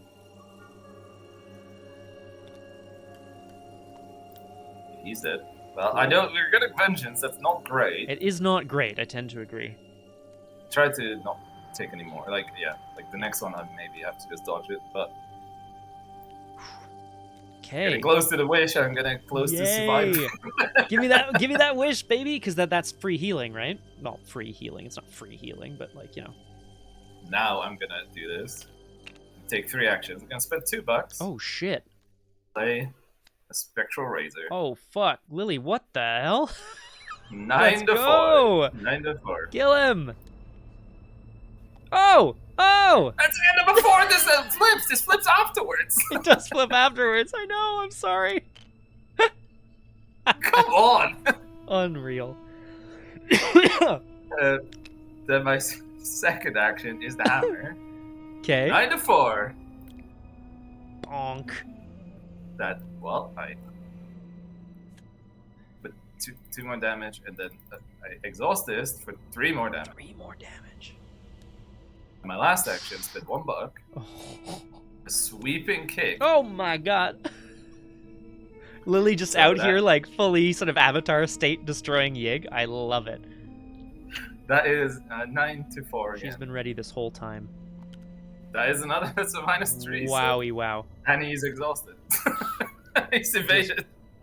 Yeah, +1 damage and evaded, which is Fantastic. So is that 10 damage. 10 out of 18. All right, 10 Lily. in 2 turns, by the way. Basically, just don't die. I'd be really sad if you died now. Nice job. Holy crap. I actually destroyed them. Wowzers. Let me let me assist in some way by getting us out of here. I'm gonna play an expedition journal, which gives me an additional action which can only be used to explore, which I will then use immediately to explore. Which just searches for a card that's connected. Red, blue, green, or orange. Blue. Hey, I just killed a god. What you been doing? Oh, I'll put it up here. Oh, that is... I don't like that. That is quite bad. While an investigator is here, it is considered to be in the victory display for the purposes of counting vengeance. So elder things are auto-fails until I leave. Yeah, maybe just give this one up. I could continue from here, it's true. It had been built in imitation of certain temples depicted in the vaults of Zin to house a very terrible black toad idol. Yeah, and I think the other connection place I find will still be connected back to steps, so hopefully let's explore again. You can't explore here, right? You have to. Oh god, I have to get the clues, you're right. Ugh, am I really gonna move? I don't hate going back, like 2 vengeance. Ugh. It's not good, because we are at that threshold, right? I'm trying to think if I have any way of like, no, because it's essentially it's an auto fail if I don't get it. So you're right. To do about that. I'll come Until back. I get my wish eater, I don't like that. Oh, on the elder thing, yeah, that's quite nice. And I'll just cancel it, and I get healed for it in the process. Move, explore from here.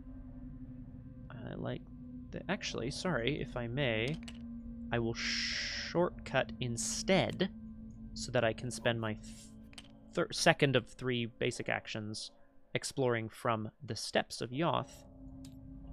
I believe there is one connection here. There's only 2. There's only 2 fucking places left anyway. I'll just do that, I guess. I don't know. And move.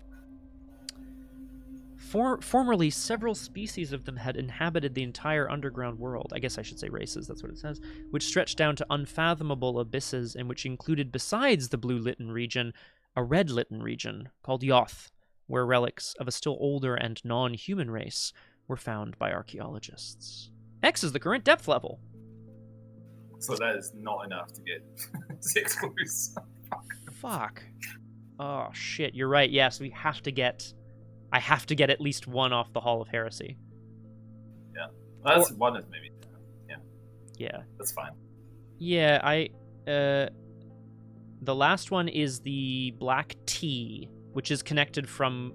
No. Yeah, it's connected from Crumbling Precipice, but I'm not going there.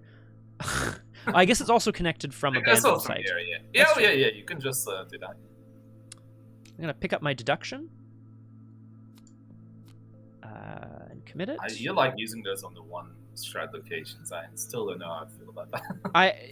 I like... I think... I find the acceleration of clues to be very important. And you have the best chance of success on the lowest strat location. I realize it's not, it's not a perfect system. The way I usually think about it, I'm not going to say you're wrong. No. Maybe I'm wrong. Thank the you. way I usually think about a high strat location is that you only have to do the test once if you succeed. If you succeed, which is my concern as well. I don't disagree with you there. It's just like, do you? I guess. Do you want me to sit here and do 2 actions, or do you want me to move? Like, I guess, I don't know. I guess it's all kind of the same, right? I have to get clues somewhere else. Oh, except I won't have to get 2 clues at whatever other location I go to. Because I have 3 clues. 5 after this, hopefully. 1 more from somewhere else. That's my thought. Yeah, okay. 6... Sorry, I'm at 6 to 1. Which means I need to commit an intellect icon... I will commit this lab assistant. Perfect. Good. Vindication! Would I not have hit the red on the Hall of Heresy too? Just saying. Just saying. I know, but it is a perfect time. Yeah, the sad part here is that my logic is immediately proven wrong, so... you know what, Graspiloot, I'll just listen to you forever and ever. There you go. I don't know if I'm right. I think it depends on the situation, probably. Mm-hmm. It's sad because I'm valuing, efficiency, but then, you get stymied by a tentacle every so often. Give me a freaking clue back. That's what I want. Anyway, let's... there are no ready enemies because Lily's out here defeating gods, which is amazing. And we go to upkeep, yeah, and then 4 out of 5 doom. This is too bad because I don't think we're going to be getting back to the steps of Yoth here before we descend. I don't think. We draw an encounter card. A Brood of Yig. Can I do anything about this? No. A serpentine creature with scaled arms bearing primitive armor and weaponry. This is a 2/3/2 hunter, but he's a 4/3/2 as of now. I can't help you, I'm sorry. Oh. Oh! Raro. 2 or more vengeance currently, he gains hunter. Oh, okay, and he has to retaliate. That's less good, but not the worst either. Yeah. 1 more charge for your Wish Eater, too, hopefully, or your Empty Vessel, hopefully. Can I start? Please. Yep. Okay. 9-3. Bam. Okay. Giving him 3 damage. You want to send him to where I am? Yay. I do not. That would be very funny. I agree, it would be very funny. Maybe not, though. Luckily, you've got all the clues there, right? So I can send him there safely. Oh, wait, what? Wait, what the hell? Second action. Dead and in the victory display before comes Vengeance 3, Victory rather than Vengeance. Actually, so we're still at Vengeance 2 for now. That's okay. I am Wish Eating. Hell yeah. Aww. Doing it right now because Lily's gem lights up and burns with a furious light of whatever anti-Yig. I don't know what god is against Yig, the father of serpents, but whatever it is blessing her right now. Jewel of the gods, she's blessed. Maybe it came with Greta, and this is actually a jewel that belongs to Freya or something like that. I like that a lot actually, because presumably Greta is a hunter, right? And she would also be hunting Yig if she could. So I feel like there's a whatever her god is that blessed her is amazing. You will not believe the luck I've had. I'm spending $1 and playing a sweeping kick. Whoa! Hell yeah! Oh yeah. Okay, there's one less, so it's 8-4. Okay. 4. It is what it is. No, my luck has ended. No! Does not retaliate. Luckily, he doesn't have to retaliate, yeah. Well, he's just gonna have to hit me once, and we have a little work for that. Hashtag fool me once. Hashtag hit me once. Hashtag hit me. Stop trying to hit me and hit me. Stop trying to hit me and hit me. Okay. That's unlucky. But I mean, to be fair, I've been fairly lucky so far. So it had to have that -6 has done more damage to us than the autofill. I'll say. I actually would agree with that. I think overall, the autofill feels very bad, but the -6 probably in a lot of ways feels worse. Feels avoidable. It feels worse, yeah, because there have been times we drew it when we were like, nah, we don't need to be 6 up. I mean, I can't be 6 up to be fair in this case. But... Well, I'm gonna start by attempting to evade this Brood of Yig. Now, if I had my etheric current, that would be I'd punch him and send him straight to you, or in that region. It doesn't have to be straight to you. I'd be very happy with that. I'm 4-2, which means I'm 2 up, which is not enough. So I will commit this Inquiring Mind, because there are still clues on my location, to go 5 up. I'm saying it out loud. That's all the agility icons I have at the moment. Okie dokie. Did I say 5 up? I did. So I will exhaust steady-handed to succeed by 1 more and heal horror. Hooray. Nice. I wish I had a microscope.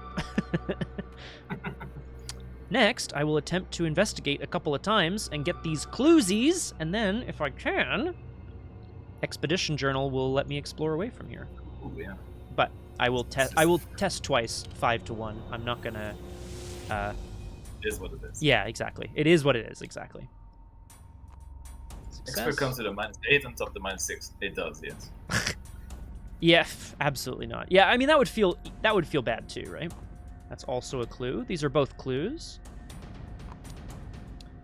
I will take both clues and then I will explore using the Expedition Journal, which brings me to this location. Ah. What the hell? Yeah, what? Okay, is this happening for you as well? Yeah. That's an error. That's an error. It is. It's oh, there we go. It's gone. But also it connected should now, be yeah. Wait, but it no. Ooh. Oh god. The other side? No, it can't either because It's is what not it is, I guess. Yeah, it's not connected to steps, basically. While you explore at Fork Path, check your supplies if you have a map. Oh, hello, Zen Robo. Welcome to Doomed. Wonderful to have you with us. Zen, I am playing a character named Kate Withrop, so just FYI, I'm going to be saying the name Kate a lot.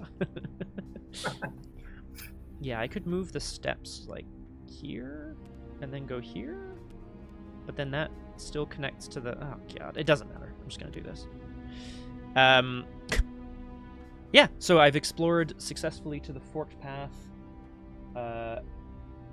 which takes us to the end of the...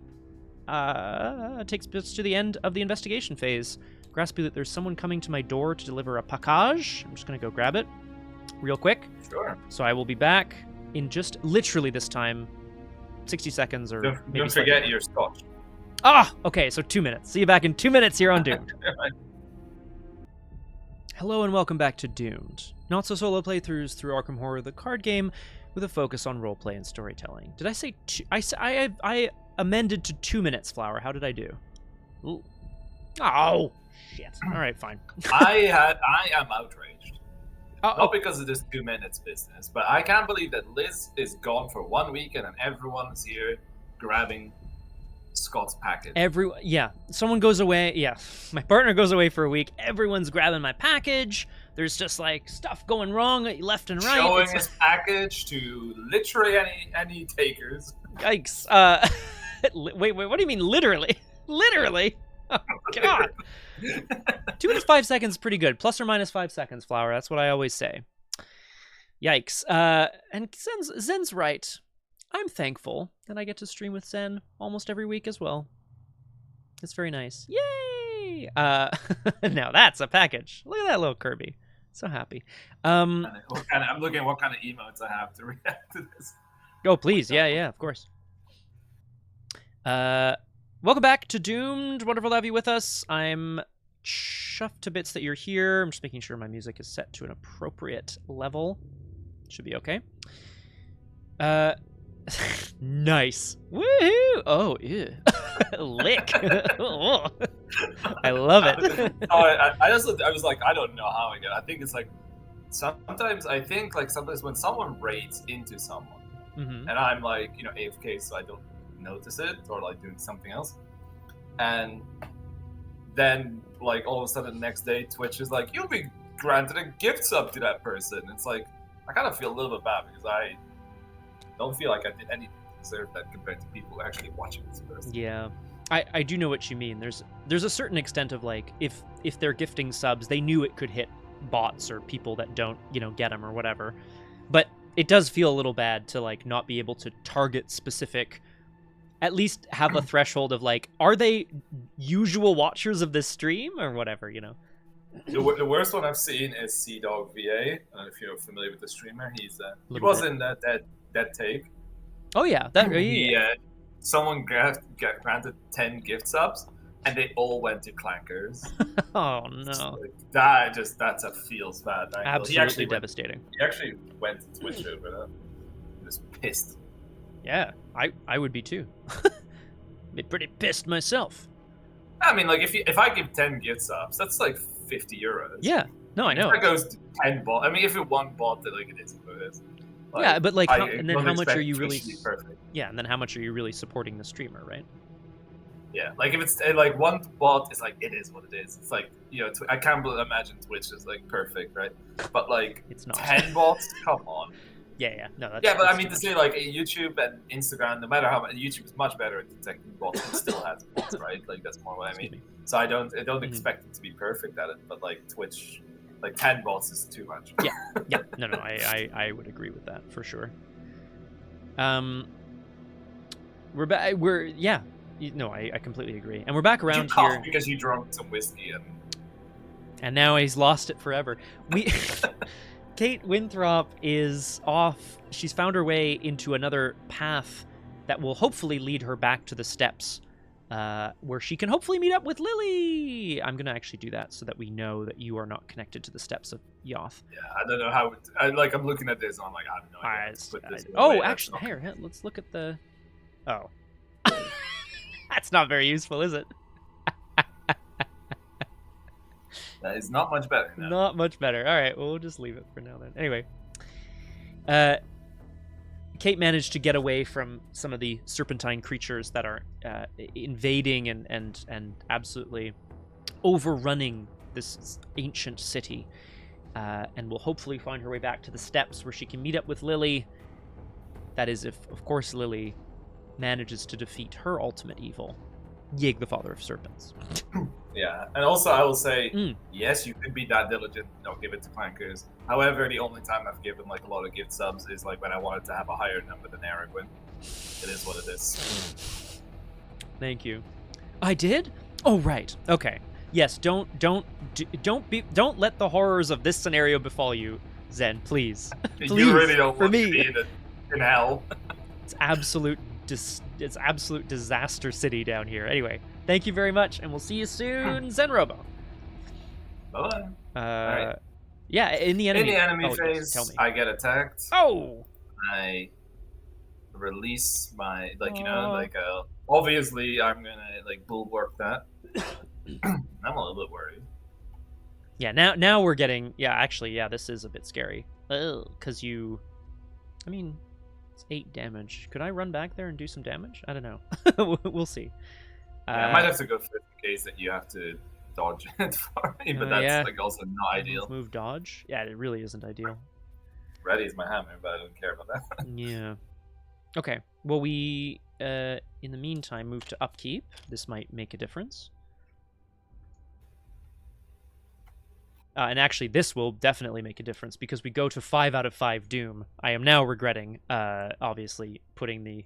I think the Vengeance and the Victory Display would have been worse. It is what it is. Yeah. So we will advance to Agenda 6B, if you would be so kind. Aye. Yeah, is right. Nothing can stop the denizens of Yoth. They emerge from hidden places all around you, hitting their foul curses, their caves that plunge into chaos as the serpents close in. Find the enemy that's in pursuit of the highest evade value and spawn at the location where the investigators began at this set that level. Till the end of the scenario, the current agenda gains forced. After any amount of doom is placed on the current agenda, find the enemy in pursuit with the highest evade value and spawn at the location where the investigators began at this depth level. Place this card in the pursuit area with this side face up as a reminder. If we were playing with no vengeance or very little vengeance, we would have started back at Agenda 1, and then there would be probably a lot of enemies in pursuit. And so this would be very scary. They'd all pop out on us now. As it stands, there's actually nothing to pop out because Lily keeps knocking things out of the park here as soon as they arrive. And thank you for the follow, Parker. Welcome to Doomed. Wonderful to have you with us. The voice on the other end of the line that you can hear is Graspiloot. Hello.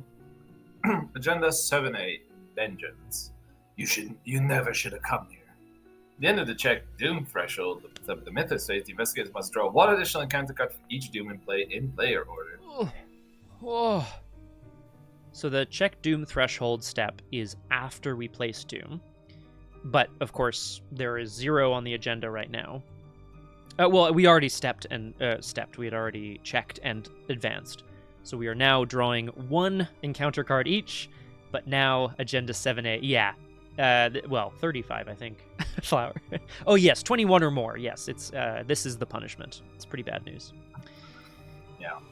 Well, we just need to go to floor 2 to survive.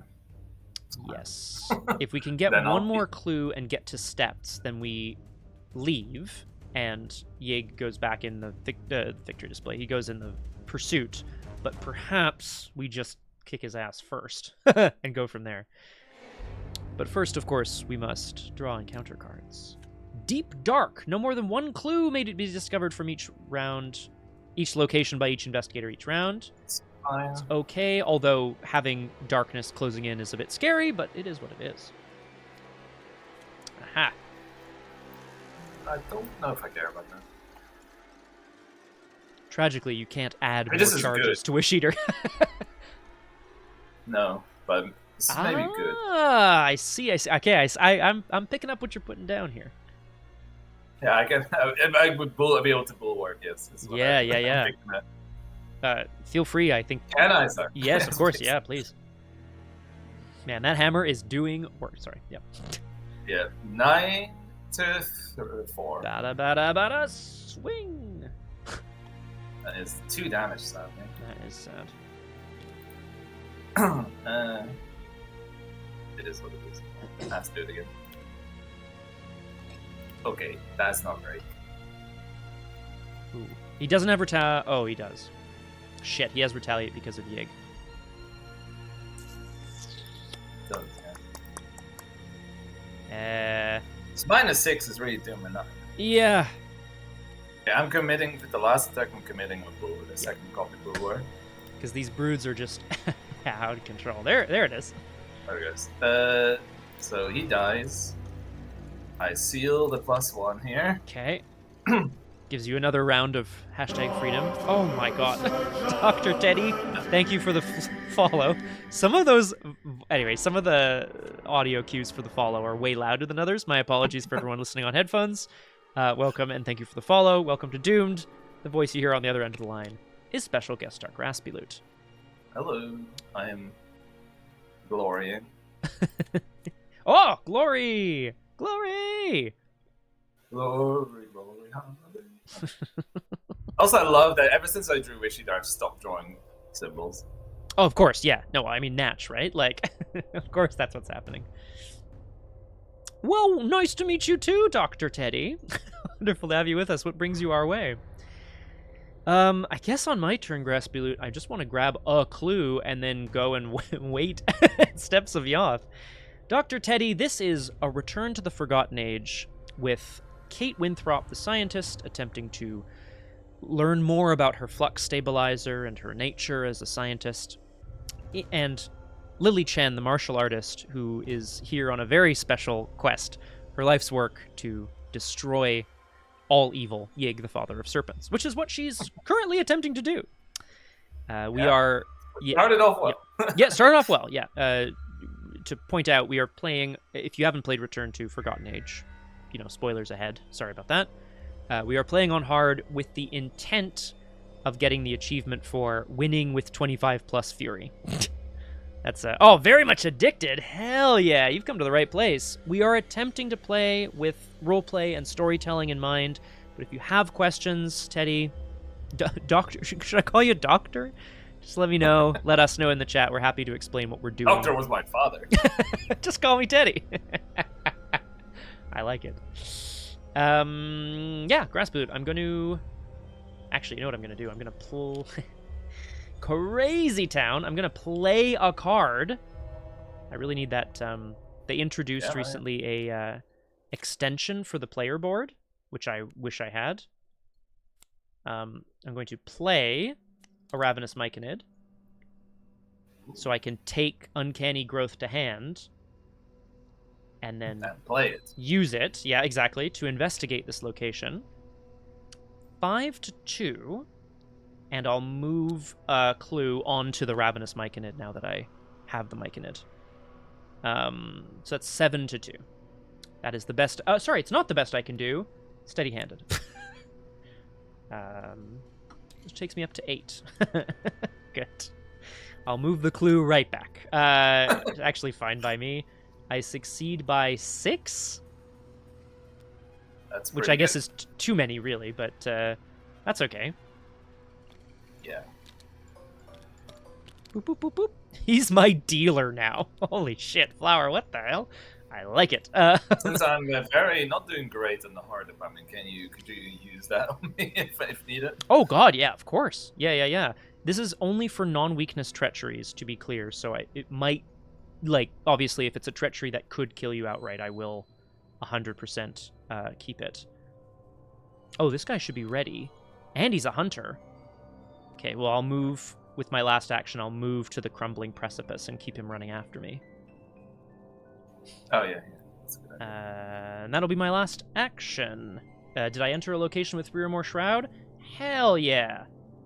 Do I want to necessarily draw my weakness? No? I'm going to hold off on drawing. It's not going to be a better time either. So. Well, not dropping clues when I need them to advance is kind of my thought. I was more thinking, yeah. Okay, maybe you don't want to. I guess I could take a bunch of horror. It's not ideal either, though. I also might not draw it. Oh, but there's all. No, I have my enemy in my deck. I'm not going to do that. Yeah, I'm going to. Oh, yeah. That's a bad one. Okay. In the enemy phase, hunters hunt and enemies attack, or whatever. I'll have the brood hunt towards me. It's obviously they're hissing and slithering through the tunnels, trying to drive out the interlopers. As we move to upkeep. All right. Sure.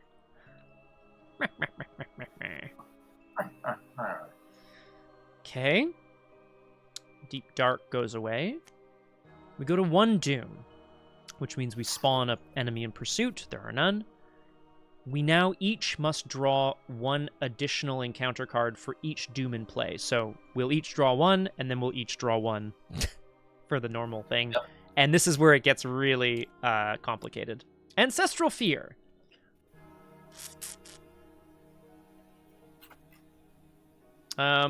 If I put this in the victory display, we're up to 3. Yeah, I don't care about that at the moment. So if you're happy with that, I'm happy with that.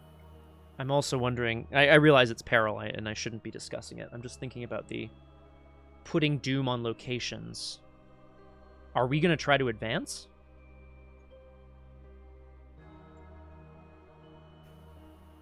Like what theoretically, what does your turn look like?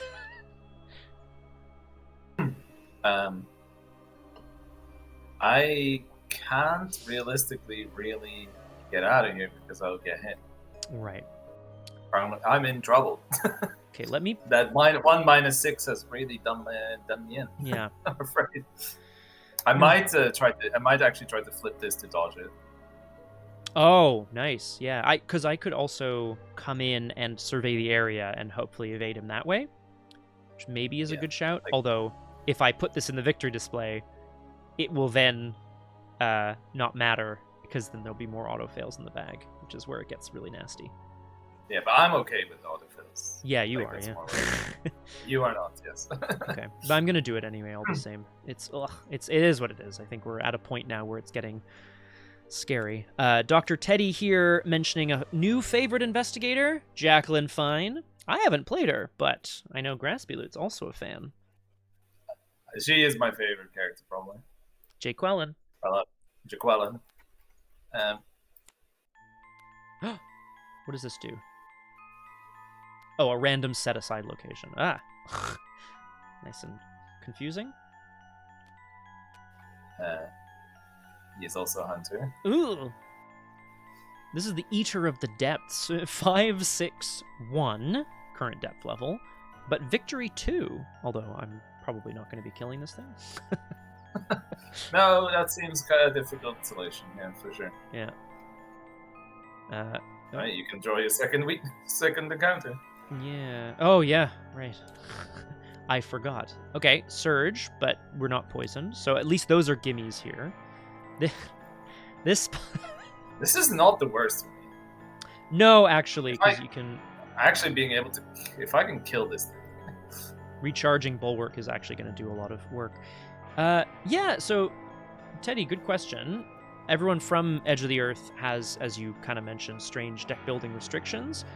She is essentially a guardian. She just happens to start with all mystic cards, or mostly mystic cards. Graspiloot's been leaning into playing a Bulwark, Cyclopean Hammer, stick to the plan, kind of. Are those are, I'd say, are kind of the key cards in the deck. Ever Vigilant, for me, it's been very nice. Ever Vigilant is pretty good. So this guy is now 5-4-2. Oh. Doesn't matter for me, though, to be honest. Is that because of... Children of Valusians. Oh.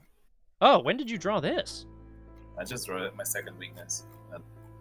Oh, it was right after I drew the... Oh, yes, a Pit Warden. Okay. Ugh. Wait, no, I can't. What the fuck? So, I'm 4 up for hitting him. I guess I could have canceled... well, we could have asked to cancel the the Children of Valusia. If we want. I don't know if that's worth it. Yeah, I agree with that, Flower. I think for Teddy, the Lily seems like a bit of an advanced investigator. Not that that's a problem, obviously, but she's got sort of a weird flavor because you build around her disciplines. You get a choice at 0 XP, and then every 15 XP thereafter, you get a new one. Yeah. I don't know what to do. Because I'm 4 up, and I can't realistically be a lot more up. Yeah. When do we advance? The end of the round. But also means that guy could come in to attack. Yeah. I was thinking, like, if you could get away and get to steps, and then... But that's actually, this is a problem in general. Because it doesn't matter, we have to dodge some of these twats. Yeah. Well, I could move in and dodge either. That one. Yeah, that'll be my turn, I think. Seems like a good shout. For me... I don't know, but if I fail any of these attacks, we're screwed. You are dead. That's correct. And the question is there anything you can do about that? I don't know. Yeah, in theory, I guess, if that happens, if I go and if I die, you can just go 2 steps and, like, tank the hit. Yeah, and just, I think I have to. And then just... And then everyone goes to pursuit, and then I fucking run, I guess? I don't know. The next turn, but at least you don't insta-die. Oh, yes, that's true. Because we just get 2 physical trauma. Woohoo! And an injury weakness. Oh, okay. Wendy, we were just talking about Wendy, Teddy, because we just played City of Archives, and we were kind of... Oh, sorry, what did you draw? A -1. But I think I am going to cancel this. Yeah, to heal? Yeah!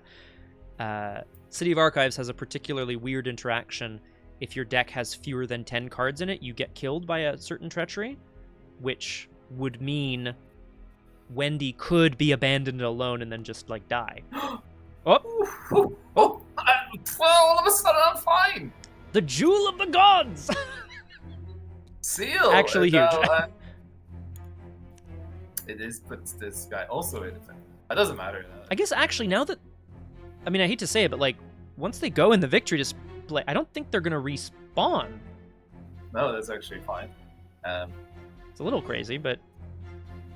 Yeah. So, 2 more. So they got 1 more. Holy crap, nice job. Does this guy hunt? It does hunt, right? So I don't... Like, there's no point in running because he'll just come to me. That's actually worse. I need to just hit him. 9 to... Wait, he's a serpent. So yeah, +1. So, okay, 9 to 5. I know, Teddy, it's a disaster. Oh, it's actually a useful Elder Sign. My friends, I think we're turning it around. Hang on, I shouldn't say that. We have finally done it. And of course, I'm triggering this thing to give him 3 more damage. Woo! Come on, Lily, you can do it. Okay. Is it gonna... Oh my god, I don't want to be too hopeful. Like... No, certainly not. No, we can't be too hopeful. If you actually have hope, that's when the game's like, I got you. Yeah, actually, yeah. Oh, I'm not hopeful at all. I guess my plan is go in and evade the eater, and then... Yeah. I don't know. I'm not sure beyond that. Kate, having heard a massive roar of pain and rage, heads in that direction, but around the side. She's hoping to maybe peer in, and instead is confronted by another massive beast, something almost on par with Yig himself. Not actually. This guy's a monster and not a serpent, weirdly enough. But, okay. Pretty good. Hunter, massive... Okay, so he only has one evade, then. X is the current depth level. So I will draw a card now with Hypothesis. Sick. Ooh. What would I be? I would be at 4... 2 actions, right? So you could, like, try it once free. Or once with, like, a clue, maybe. Yeah, once with a clue, I'm thinking. Yeah, put one on Myconid. Not with that attitude. Come on, Flower. We have to... Wait, no, we're not supposed to have hope. No hope! I'm at 6-1, attempting to evade. I like how hopeless this game makes me feel. You know what, Teddy? I agree sometimes. In this moment, for example, the Elder Things here are automatically failing, which means Kate is now left confronted by... She tries to, like, juke, basically, around the side, over the bridge, and instead... Oh, I never actually read this. One other thing which endangered Zamakona's status in Sath was his persistent curiosity regarding the ultimate abyss of Nikai beneath red-litten Yoth. Zamakona is Alessandra's weakness, and I, in my playthrough of Hemlock Vale, determined that he was an alien. He was like, you know, almost sort of a G-Man from Half-Life situation. Yeah. Oh, guys, we're definitely not going to be rushing over the finish line. We're going to be rushing over some kind of line. I need to evade again. And I have anything to put clues on. So I will commit. I will be 4-1. How badly do I want to survive this? Commit my inquiring mind to be 7. That is so 2 in a row, buddy. Wow. Unbelievable. Does it have alert? No, that's good. Okay. Very bad for old Scotty. Oh. That's so bad. Am I killing the Ravenous Myconid? Nah. You live this, but barely. Barely. Yeah, a lot of damage. And I famously have no damage healing in this deck. I was thinking of taking a surgical kit, but then I was like, would Kate do surgery on herself? Last turn? I don't know. In the enemy phase, hunters hunt and enemies attack. I will take 3 damage and 2 horror. I'm going to assign 1 of the damage to Milan, which feels bad, but I will get him back in play eventually. Which means I take 2 and 2. I could kill the Ravenous Myconid, but that feels equally bad. And I drop a clue, so I'm not going to do I think next turn we just have to get to steps and just accept it. And get the hell out of here, yeah. Although I can't read. Oh, I need to... Shit. It's a tough one. Like, I can't really easily get out of here. No. And I have a feeling we're about to find out why. As we go to upkeep, I discarded a... Children of Valusia. Which brings us to Doom. There's no enemies in pursuit to spawn, but we must now each draw, if I'm not mistaken, 3 encounter cards. We're just going to get through the encounter deck at this point. Yeah. This may well just be like absolute slaughter here, as Kate battles to try to avoid getting eaten whole by a monster from the depths, and Lily tries to do what she has always been, what she was born to do, what she was trained to do, what her whole destiny has been leading towards. I'm going to draw my first encounter card. It's Children of Valusia. Oh, that's fine, that's fine. It's not the worst. It isn't. I can't actually do that yet. When me and Scott played Secret with Dunwich, Scott tried to do the same for me, sacrificing himself on the last turn to get my character out, but then my character died on the literal steps of like the last thing. We basically effectively got to the end where we needed to take the action to resign and died there. I couldn't I do think I can't remember what I was playing necessarily. Oh. This. Yeah. Now normally it would, anyway, yeah. Yes. Yes, you go again. Here we go. Creeping poison. We're not poisoned, but it surges into Serpent's Ire. It gains surge if there's no serpent enemies in pursuit. Yeah, I'm just gonna let it gain surge. For physical trauma. Deep Dark, that's fine. Okay.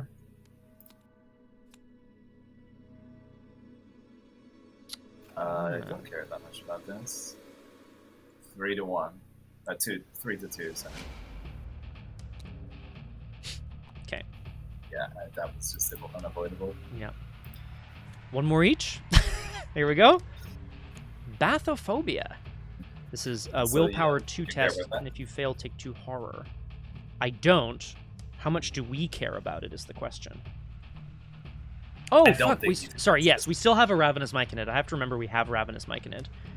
Oh, yeah, no. I think if you take damage, then that's when we should use it. Yes, and if you take, I guess, horror? Maybe? Anything that would kind of prevent me from fighting. Yeah. Willpower 2. Yeah, I'll just take the test. I'm at 2-2. Well, I'm not scared of no depths. Oh. I ain't scared of no ghosts. Bulletproof vest. Hell yeah, Flower. Okay. I guess it's fine.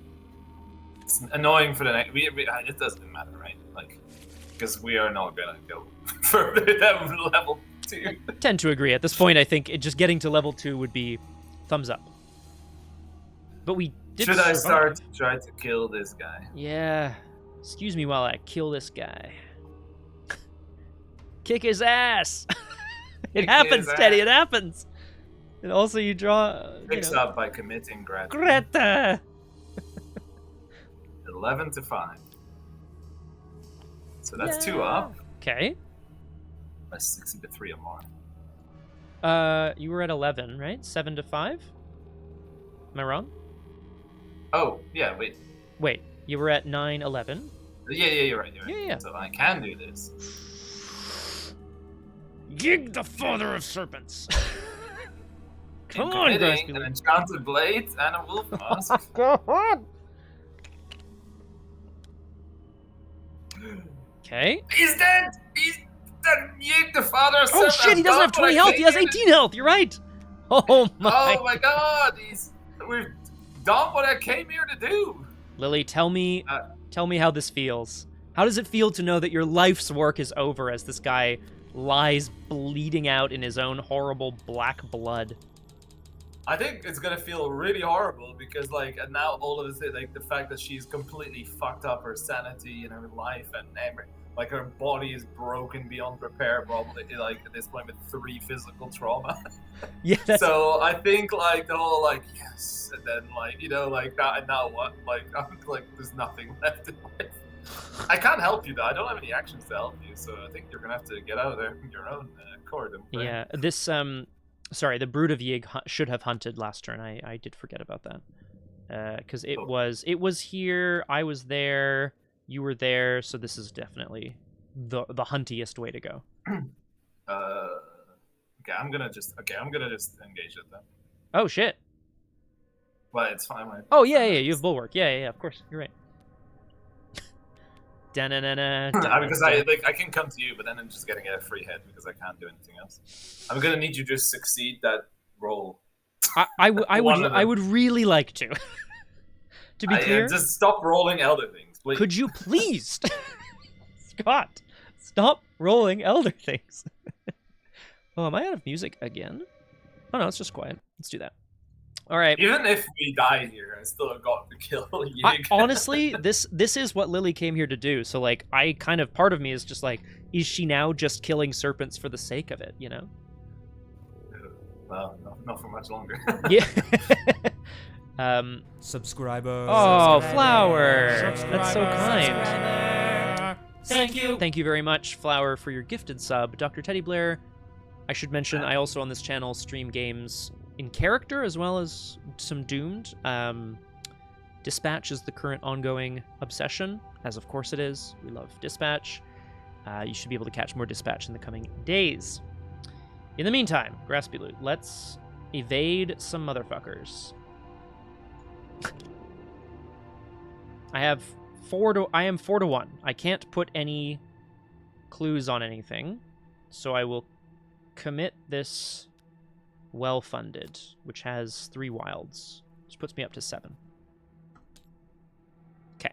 He's done it. Well, that time it worked. He's done. I can't believe it. He's done it. I'm going to move to the Steps of Yoth. And then I guess I'm going to just chill here. Oh, sorry. I get a resource, or I get a evidence on my hypothesis. The one thing I'm worried about, can you survive another hit from him? Because if we can only spend these quizzes at the end of the round. Well, like, no. I mean, yeah, I mean, that's a great question. There is not much that I can do about that. So I could, in fact, you're right. I could stay here instead, and then next turn we could start working on him. But I don't have. Oh, I think that we have to. I think you have to do that because we have to dodge him again next turn. So if you have to go back and do it and then come back, that's no. You're right. You're right. That's only, or you can come to me, but that's still kind of has the same problem. If you. No, it's not going to work. I was going to say, if you bulwark me, but then you're dying. So that's not useful either. Well, maybe... Yeah, actually, Flower's right. We're drawing 8 encounter cards anyway, so maybe... We just want to try to... I was hoping to get out of here, but I just... Oh, you can't get to steps either, can you? Fuck. Right, because that was your last action. Okay. My last action is going to be... No, I'm going to draw a card with... this thing. What's it called? Empirical Hypothesis. And then I have an action left. Like, I could... Wait, what was your second action? It was move 2 steps. Is that... Are we sure we want to do that? Well, if we both move away, we can kite him around the map a little bit. But we have to end up both the time at Steps of Yoth. Yeah, and everything... I think what we should do is, like, next turn, you start here, dodge him, and then we try to end up here if we... Oh, I see what you're saying. Right, because you're not going to be able to end there. Okay, I see what you're saying. Yes. Okay, so if I can't go there and then do 6 damage to him and go to the steps. Why not? I thought Lily could do whatever. I thought Lily could do everything. Okay, I drew a card with Empirical Hypothesis. I don't have any more things to play, so I will draw again. It's a little dangerous to do so, but I'm going to do it. Okay, and then with my last action, I'm going to play a lab coat. Which is awesome. Soak.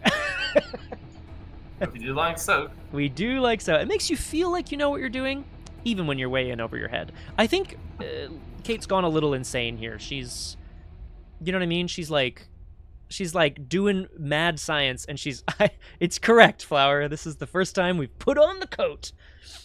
But this experiment is going to take her to her grave, probably. I guess we'll see. In the enemy phase, Hunter's Hunt, enemies attack, blobbity bloop, which is done. At least it is the token. And the Eater of the Depths readies, and we go to upkeep. Okay. That's good. Okay. And we lose Children of Valusia and Deep Dark. All right. I think that's actually, honestly, I think that's okay to lose. Lab coat, keep me alive. We go to 3 doom, which means it is time to draw 4 cards each. Okay, we just have to survive. A vengeful serpent. There's only 1. Evade, move. It's doable. Still doable.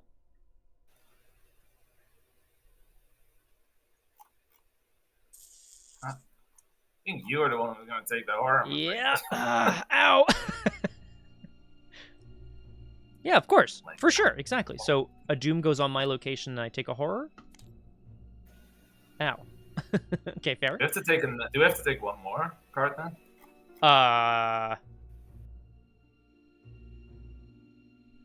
At the end of the check doom threshold, the investigators must draw 1 additional card for each doom in play and play order. So I think it checks and then it goes. Yeah, so I think we're fine. Oh, Robes of Endless Night is so good, dude. Big fan. I love that. When you get to use it, it feels very good. Agreed. Okay, that's 1 each. Uh-oh. I need... Here they come.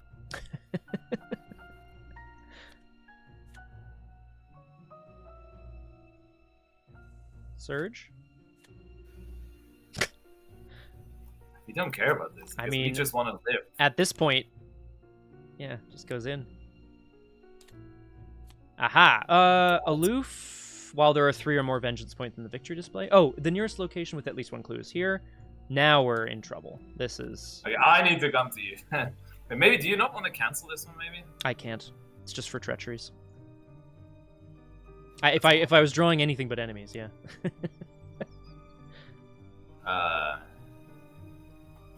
Would you like to cancel this? How many do we have left? 1 more after this. Yeah. I'm scared to Oh, I mean, something that kills you. If something, no, I can die. You cannot die. I don't know if I can die either. Oh, God. Yeah, I'm gonna just cancel it like this. Oh shit. Okay. 1 horror for 2 horror. Fine by me. 1 more. Wrath of Yig. Okay. This is a willpower test that poisons you if you fail. Cancel. It has Cancel. 5. Yeah. Yeah. Oh, yeah, of course. Yeah, sorry. I'm going to cancel with my Ravenous Myconid, which remove all growth and cancel I'm scared. the Treachery's effect and discard it. And sorry, I'm going to, very quickly, I'm going to fool me once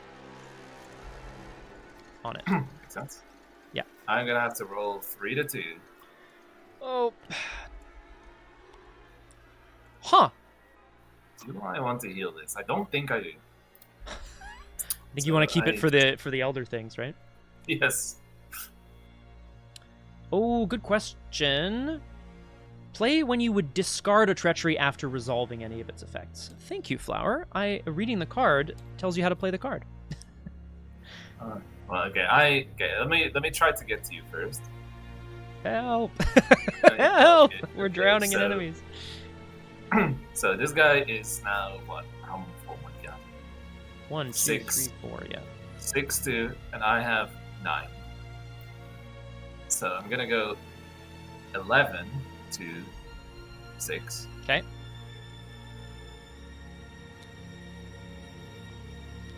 It's a big win. Smash him. Seal the bulwark. Draw a card from Overpower, of course, as well. Not May happy well- about which that. may Yes, well be that's nice. what I was worried about. Yeah, that's... Yep. Okay. End of my turn, take 1 direct damage. Nice. Eef. Because you count 5, like just. Evade, move. Evade, move. That other guy needs to be evaded as well, right? To be clear. Yeah. I'm wondering how much I can survive if I get to steps of no that kills you. That's not cool. I think if because it kills me, right? Is the problem. Yeah. I think if we're going down together, we may as well go down together. So to speak. I can't kill the Serpent Guardian, and you can dodge that. That's bad. I can't kill the Brigadier. Yeah, I need to kill the Vengeful Serpent then. Woo! 9 to 2. Bonk. That one dies. Wah! All the snake enemies are just kind of swarming us at this bridge, which of course is over the Nexus itself, which is of course where we're headed. But now there are many enemies that are coming to get us. So 2 of them are dodging at 1. Yeah. Can I use? I can't use wishing during you, right? No, when you reveal. Tragic. I will fast play a magnifying glass, which gives me 2 additional 2 things to put my clues on. Then I guess this one you can survive a hit from one of these. So this one is the a priority one. Eater of the Depth is the most important. I bet 4 to 1. I guess I put a clue. What am I committing here? I mean, are we really making it through? I don't know. It's not looking great. No, if we keep drawing, what's it called? Plans? What's that one called? Best laid plans? We'll just keep stacking encounter cards into the exploration deck, and then we won't have any encounter cards left. Easy. Easy, yeah. Just survive till then. I would be 5 up. With a lab coat, a clue on the lab coat to evade this guy, so I will commit one more card. It will be a Inquisitive. Okay. Nice. So I was at 6, 7. Okay, too much to. Can you steady hand with that? I wonder. I was at 7. I went down to 6. This makes me 4, and then I can steady handed to 3. To 1. Perfect. Heal. I've healed. Okay. Then To go this one long enough, then indeed the encounter deck will just be empty. Yeah. Until like that, everything's gonna be there. it's kind of hilarious actually. So yeah, I guess I'm gonna try to evade both of these guys. Yeah, I guess this one first. Right? Yeah, because he does damage. Yeah. Whoops. Yep. 5. Still have a survey the area. I do have a survey the area. I'm wondering if I need to keep that though for like, well, yeah, it's pretty desperate, right? I guess this one you could do just with like clue putting and then maybe survey the area. And then I would be at, yeah, if I need to. You're right. Yeah, and I'm at 6 to 1.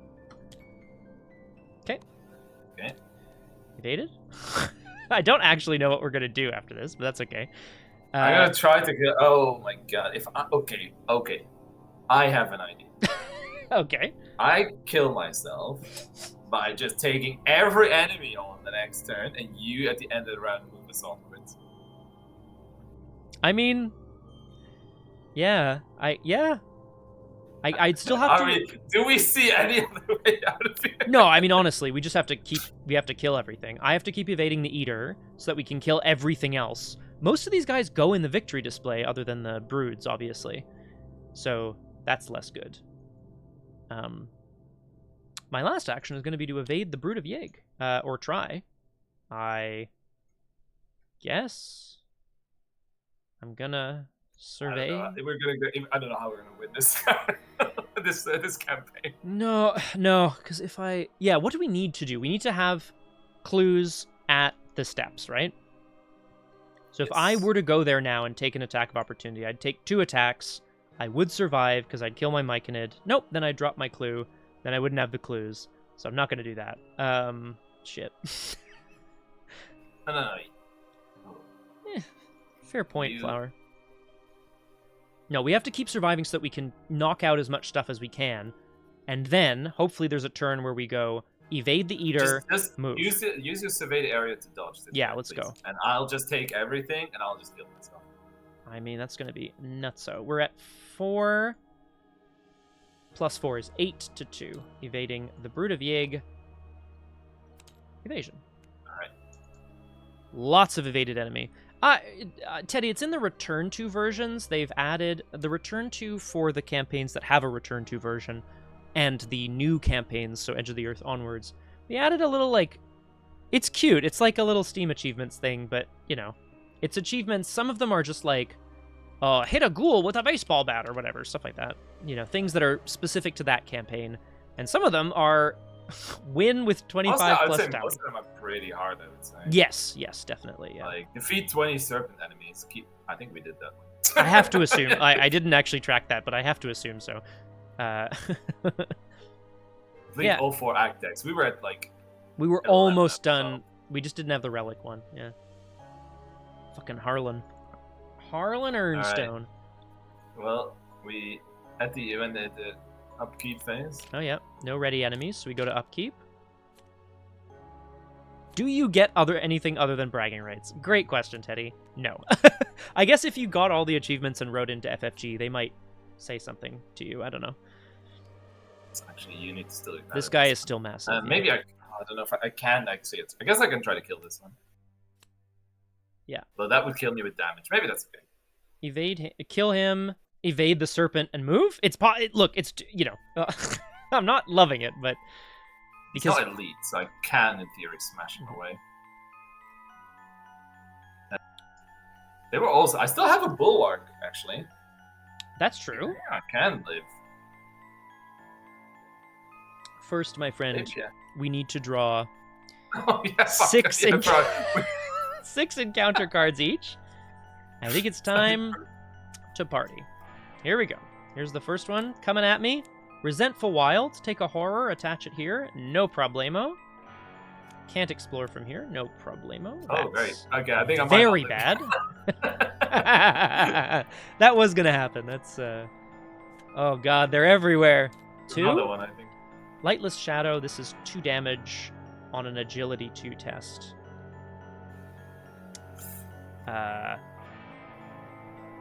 Yeah, I have nothing to help me kill pass the it. mic and then you have to.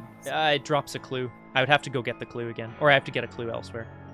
I'll see you in hell would be perfect, Flower. Defeat all non-elite enemies engaged with you, I think.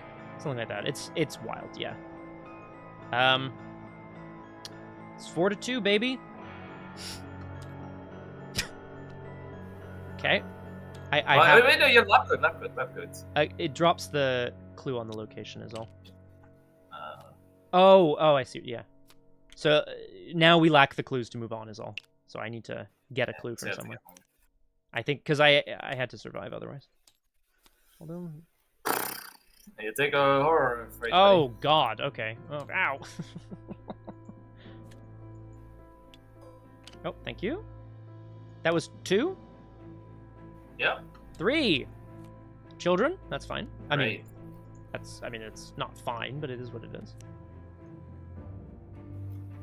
Ooh. Uh-oh. Okay. I think if your threat area is full, I think you don't have to draw anymore. I'm gonna go ahead and draw my next encounter card. Serpent's Ire. There's no serpents in pursuit. It gains surge. Bathophobia. 2 horror.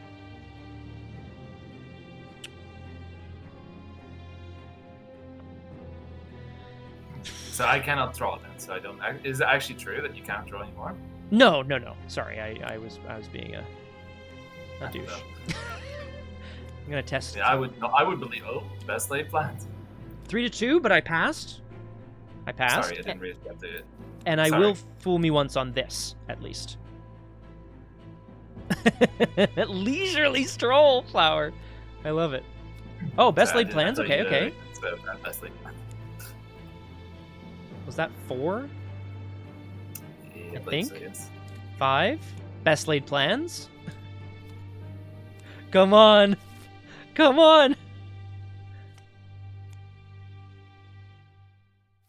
Okay. Okay. So I mean, killing her is going to be fairly difficult.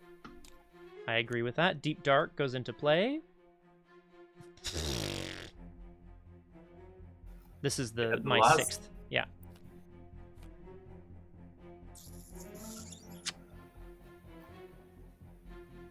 I think that's it. Is that it? That kills me. Choose a location where there's at least one investigator. Place a doom there. Well, I mean, you would choose, but you have to choose here. Yeah. Shit. Yeah, I don't think there's any way to cancel this, is there? Not that I'm aware of. No, Not that I don't can have see. anything. So that's Peril, there's on Bathophobia. Yeah, that is. Yeah. Oh my god, I should have used it on that skull. I was like, oh, That one skull. It's true. Which yeah, I think that is. it was a good run. I mean, yeah, because like now, to be clear, I have 5 enemies that engage me, and I would evade a few and then try to get to Steps of Yoth, but I cannot survive. Oh yeah, you cannot survive another any more round hits. either. you would not be able to dodge everything. It didn't not mean anything, Flower. It meant we got to the depths of Yoth, and it meant that Lily got to kill Yig, okay? That's the key. Yes, I cannot believe we didn't manage to get this to the. Oh my god, we should have just. Oh, that's so sad. Like we're like, trying to get out of there, so like, then effectively, not to kill me, effectively now killed us both. But I think we kind of like that was a possibility, right? Like the idea of. Because you're right. I think if the Eater had hunted in on me, I would have been in big trouble anyway. Potentially just dead. I can't remember. I would have dropped clues and not had them. And yeah, no spoilers, Flower. If you want a veiled reference as to how exciting it was or whatever, feel free. I was just like looking at anything that can stop it, but there is nothing. No, you managed to bulwark 4 or 5 times. You bulwarked Yig like 3 or 4 times. Ooh, I don't actually know, Flower. Let's... Graspiloot, may I suggest we read the resolution? Sure. I'm just dying.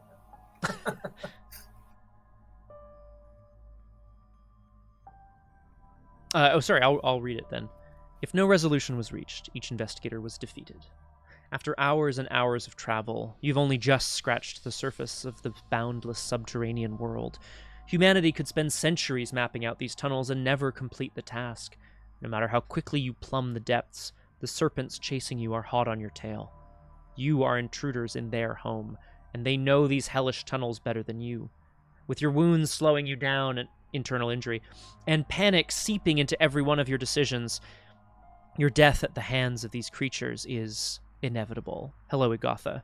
It is indeed. We're just reading our resolution now. Despair worms its way into your mind. When the serpents inevitably catch up to you, you are crossing one of the cavern's many long bridges of stone. Oh, yeah, the bridge over in Kai or whatever, that span a wide, dark chasm. Serpent creatures on both sides of the chasm flank you, spear tips corralling you against the precarious edge of the bridge. A small hunk of stone cracks at your heel and detaches, falling into the inky void below. You do not hear it strike the floor of the chasm. There is no hope to escape or flee this time. You have no choice but to escape your fate. The spear tips press you closer to the edge. You close your eyes and fall. In your campaign log, record that the investigators fell into the depths, and then as is tradition here, if the current depth level is 1, the fall is fatal, and the darkness of Nkai devours the shattered corpses. Each investigator is killed. And then this, it feels mean, but I'm going to read. It says the investigators lose the campaign. Now, look, I don't know if I would consider this a loss, but whatever. We are dead, so it is what it is. We didn't get to the finale, so it is, I guess, a loss. It's true. I suppose also, without the father of serpents, what will become of these Valusians? I don't know. I'll point out, as Graspiloot has sort of alluded to a number of times, there are a number of sort of in between, like if you get to depth 2, you suffer 2 physical trauma and you take an injury weakness, but you're not necessarily dead. Depth level 3, you take a physical trauma. 4 or more, you suffer no ill effects. It's something. It sure is something. Yeah. That. Oh my god! It felt like that's so. This one is so sad. We were so close to it. What would have happened in the next one? I mean, that's nothing. Yeah. Half the cards in this deck do nothing, but half of them do a lot. This one would have killed me as well. That's yeah. Well, it is what it is. It feels to me, because I'm thinking about like having placed that doom from the earlier ancestral fear, and if we had taken the vengeance, we would have had our elder things up to -3s and auto fails, but we would have had one more round, which maybe would have been enough to escape before getting into the inevitable vengeance instead of insanity. Well, you couldn't have known that, of course. 2 physical trauma. Woof. Yeah, I think part of my issue also is like having just enough clues and not more than that. Like I had no kind of I had to use my clues to put them on assets, but then if I lost the asset because it's soak, I drop them, and then I don't have the spare things to get to steps. Wait, did we have a chance to rescue it like that by like you sacrifice like me dying to the campaign to the act rather or the enemies rather than the If I had evaded and moved to Steps of Yoth at that one point, potentially, then... Because, there was never a chance that me actually descending that wouldn't... Because, this guy's a hunter, right? Mm-hmm. So there was a time when we had a chance to descend, but the problem was that this guy would have come in to our location before, because this descension happens at the end of the round. Yes, correct. That means that he would have come in here, killed Kate, and then she would just drop all the clues, and I would have not been able to get those clues. Yeah, there was... So I had to try to stop... Sorry, yeah, I had to try to stop them here. There was... I don't think this is the quote-unquote right play. There was a moment where you went in and engaged the Brood, right? I had evaded the Eater. Action 1, evade the Eater. Move to steps. It would have been evaded, and I would have advanced the act, but you would have been left behind, and I think we were unwilling to do that. I was unwilling to do that. Because that also would have killed me, right? I don't think that, Oh, that's a good question, actually. You get defeated because you're left behind, but I don't know if you are killed. I actually don't know. It would have defeated me. Sorry, yeah, okay. Maybe we should have done that because it just defeated me. I mean, I do think there is a certain poetic beauty in the forces of Valusia, these massive serpent creatures, overran us, but Lily managed to defeat the thing that she's always tried to defeat, right? I guess we should check what it says. Yeah, okay, so it would have actually just defeated me, not killed me. So maybe we should have actually done that in hindsight.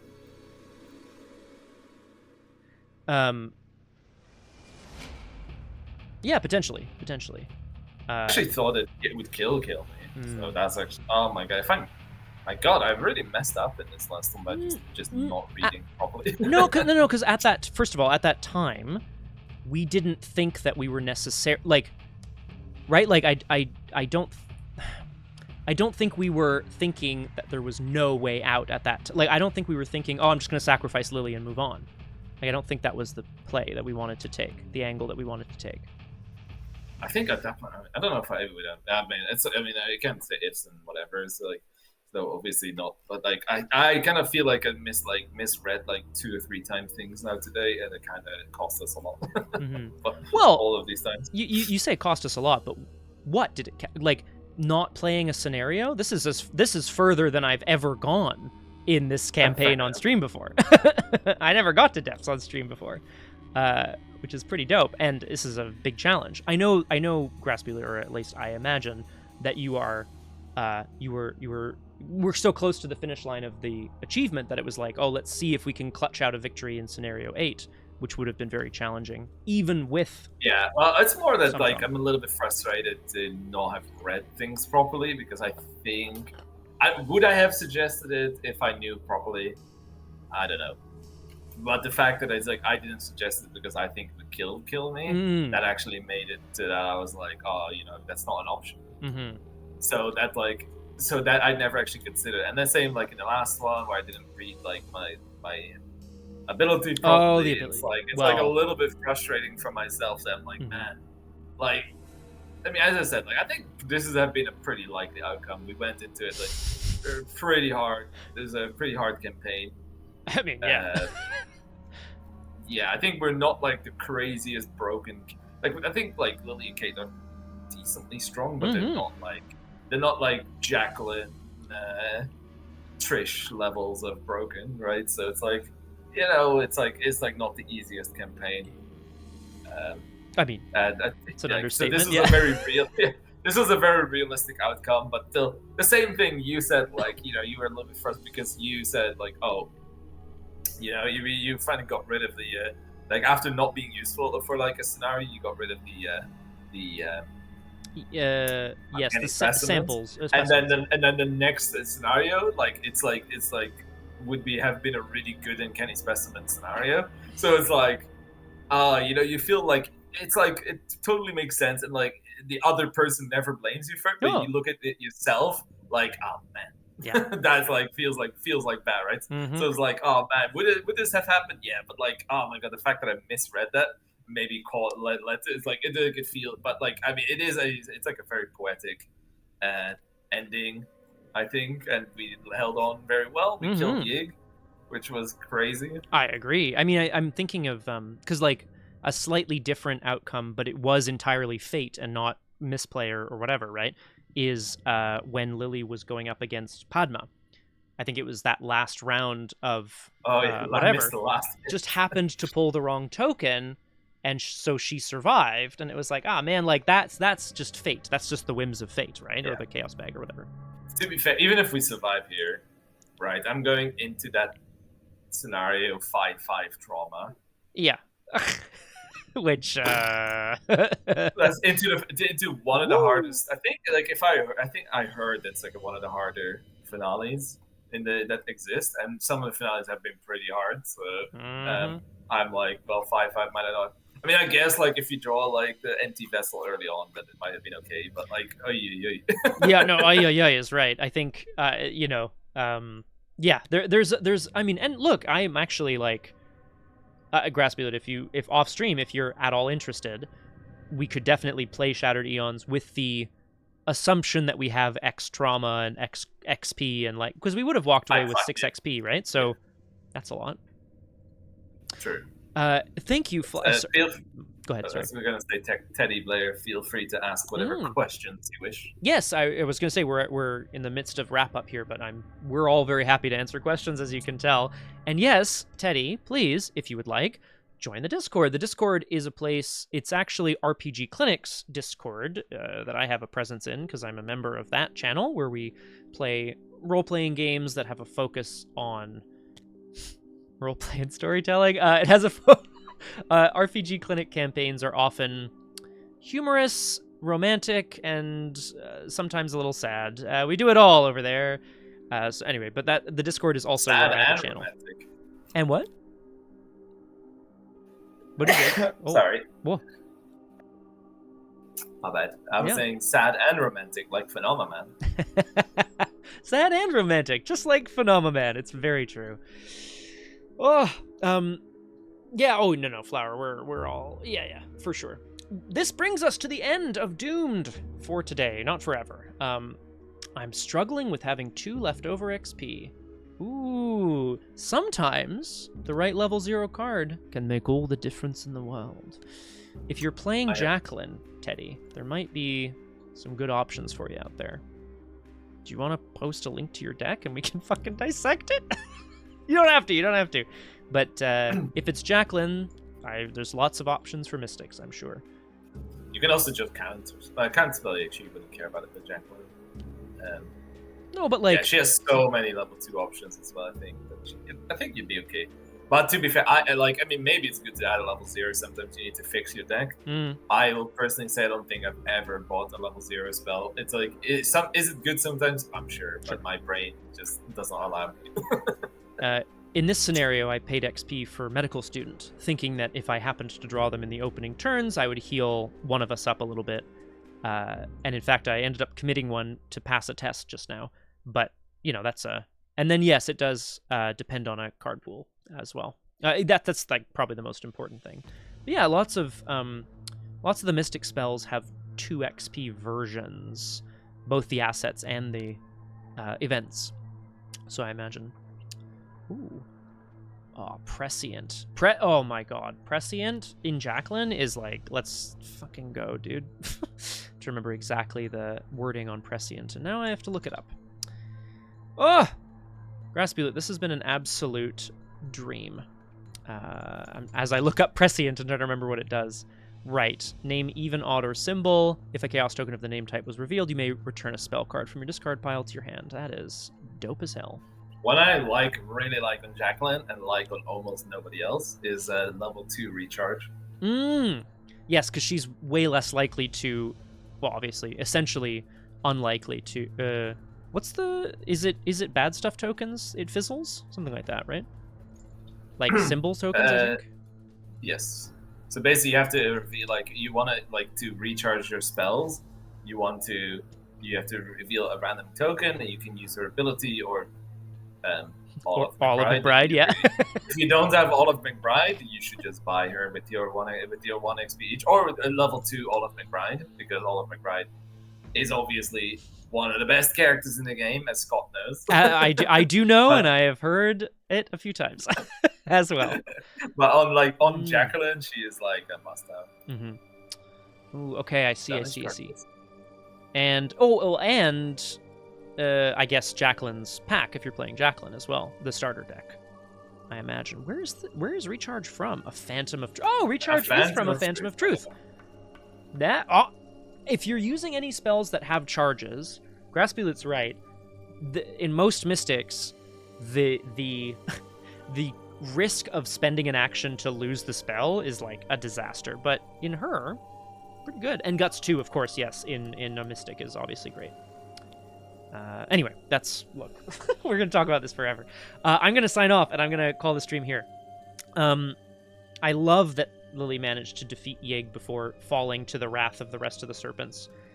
I love that Kate found her way into Yoth, where she was confronted by the currents of energy that swirled about her, and maybe gave her that final insight into how her flux stabilizer worked. But yes. So next time we're doing this, we're doing a zero fear campaign. Yeah, exactly. No spoilers on the Discord. Thank you. You're right, Flower. Igatha, yes. This is a much bigger conversation. I'm not sure if I saw the in-flight report, if it dropped today or recently, because I know that there's been news about the new core and so on. You know what? I'm going to look that up after, and if you are on the Discord, come to my channel, Biff the Boss, and we will talk all about it. This has been great. Thank you for having me, and thanks to the chat for being nice. And chat is nice. We love chat. The last time, I guess you... Well, the last time ever? Managed to kill me off. So Holy shit! So no. I'm no longer going to be on this. Not forever. Yeah, well, it's unfortunately it's a one and done policy, Graspiloot. I'm so sorry. Yeah, it's like you only get to stay if you win. That's why it's unlucky. Well, why have I had Crosshair on so many campaigns before then? That doesn't make sense. We don't win those. Good point. we don't win. We don't win those. Those are fun and the great stories as well. No, Graspiloot will be back. Don't worry, Graspiloot will return in insert name of campaign here. Doomed has much more exciting stuff coming up. I've just spoken before about my desire to do a core-only campaign when the new core releases. A couple of standalones with investigators I'm really excited to try out. And the new Tombed campaign in the new year with the Crosshair. Sorry, Graspiloot. One day, Scott is going to get a bunch of people on so you can finally play Carson. That's right. We talked about that too, and I do think Midwinter Gala, blind, 4-player, just like absolute madness, and I'm just giving out actions left and right. Midwinter? Oh my god, so you're doing it at Christmas? Oh, it's true. It is. Wait, actually, isn't Midwinter like the end of January? I don't know. It's called the Midwinter Gala, but I actually don't know. So I need to look up what Midwinter means. Probably, right? It would be in the middle of winter. I think so. Thank you very much. I won't draw anyway, further. I'm not going to do this now. No, we're not going to do this now. What do I post to newcomers? Dr. Teddy Blair, just post that you came from Doomed, and I will get on there right away and make sure that you can get on the channel. Thank you all so much for joining me. It's been an absolute blast and a half. And we're going to see you next time on Doomed. Bye-bye. Goodbye.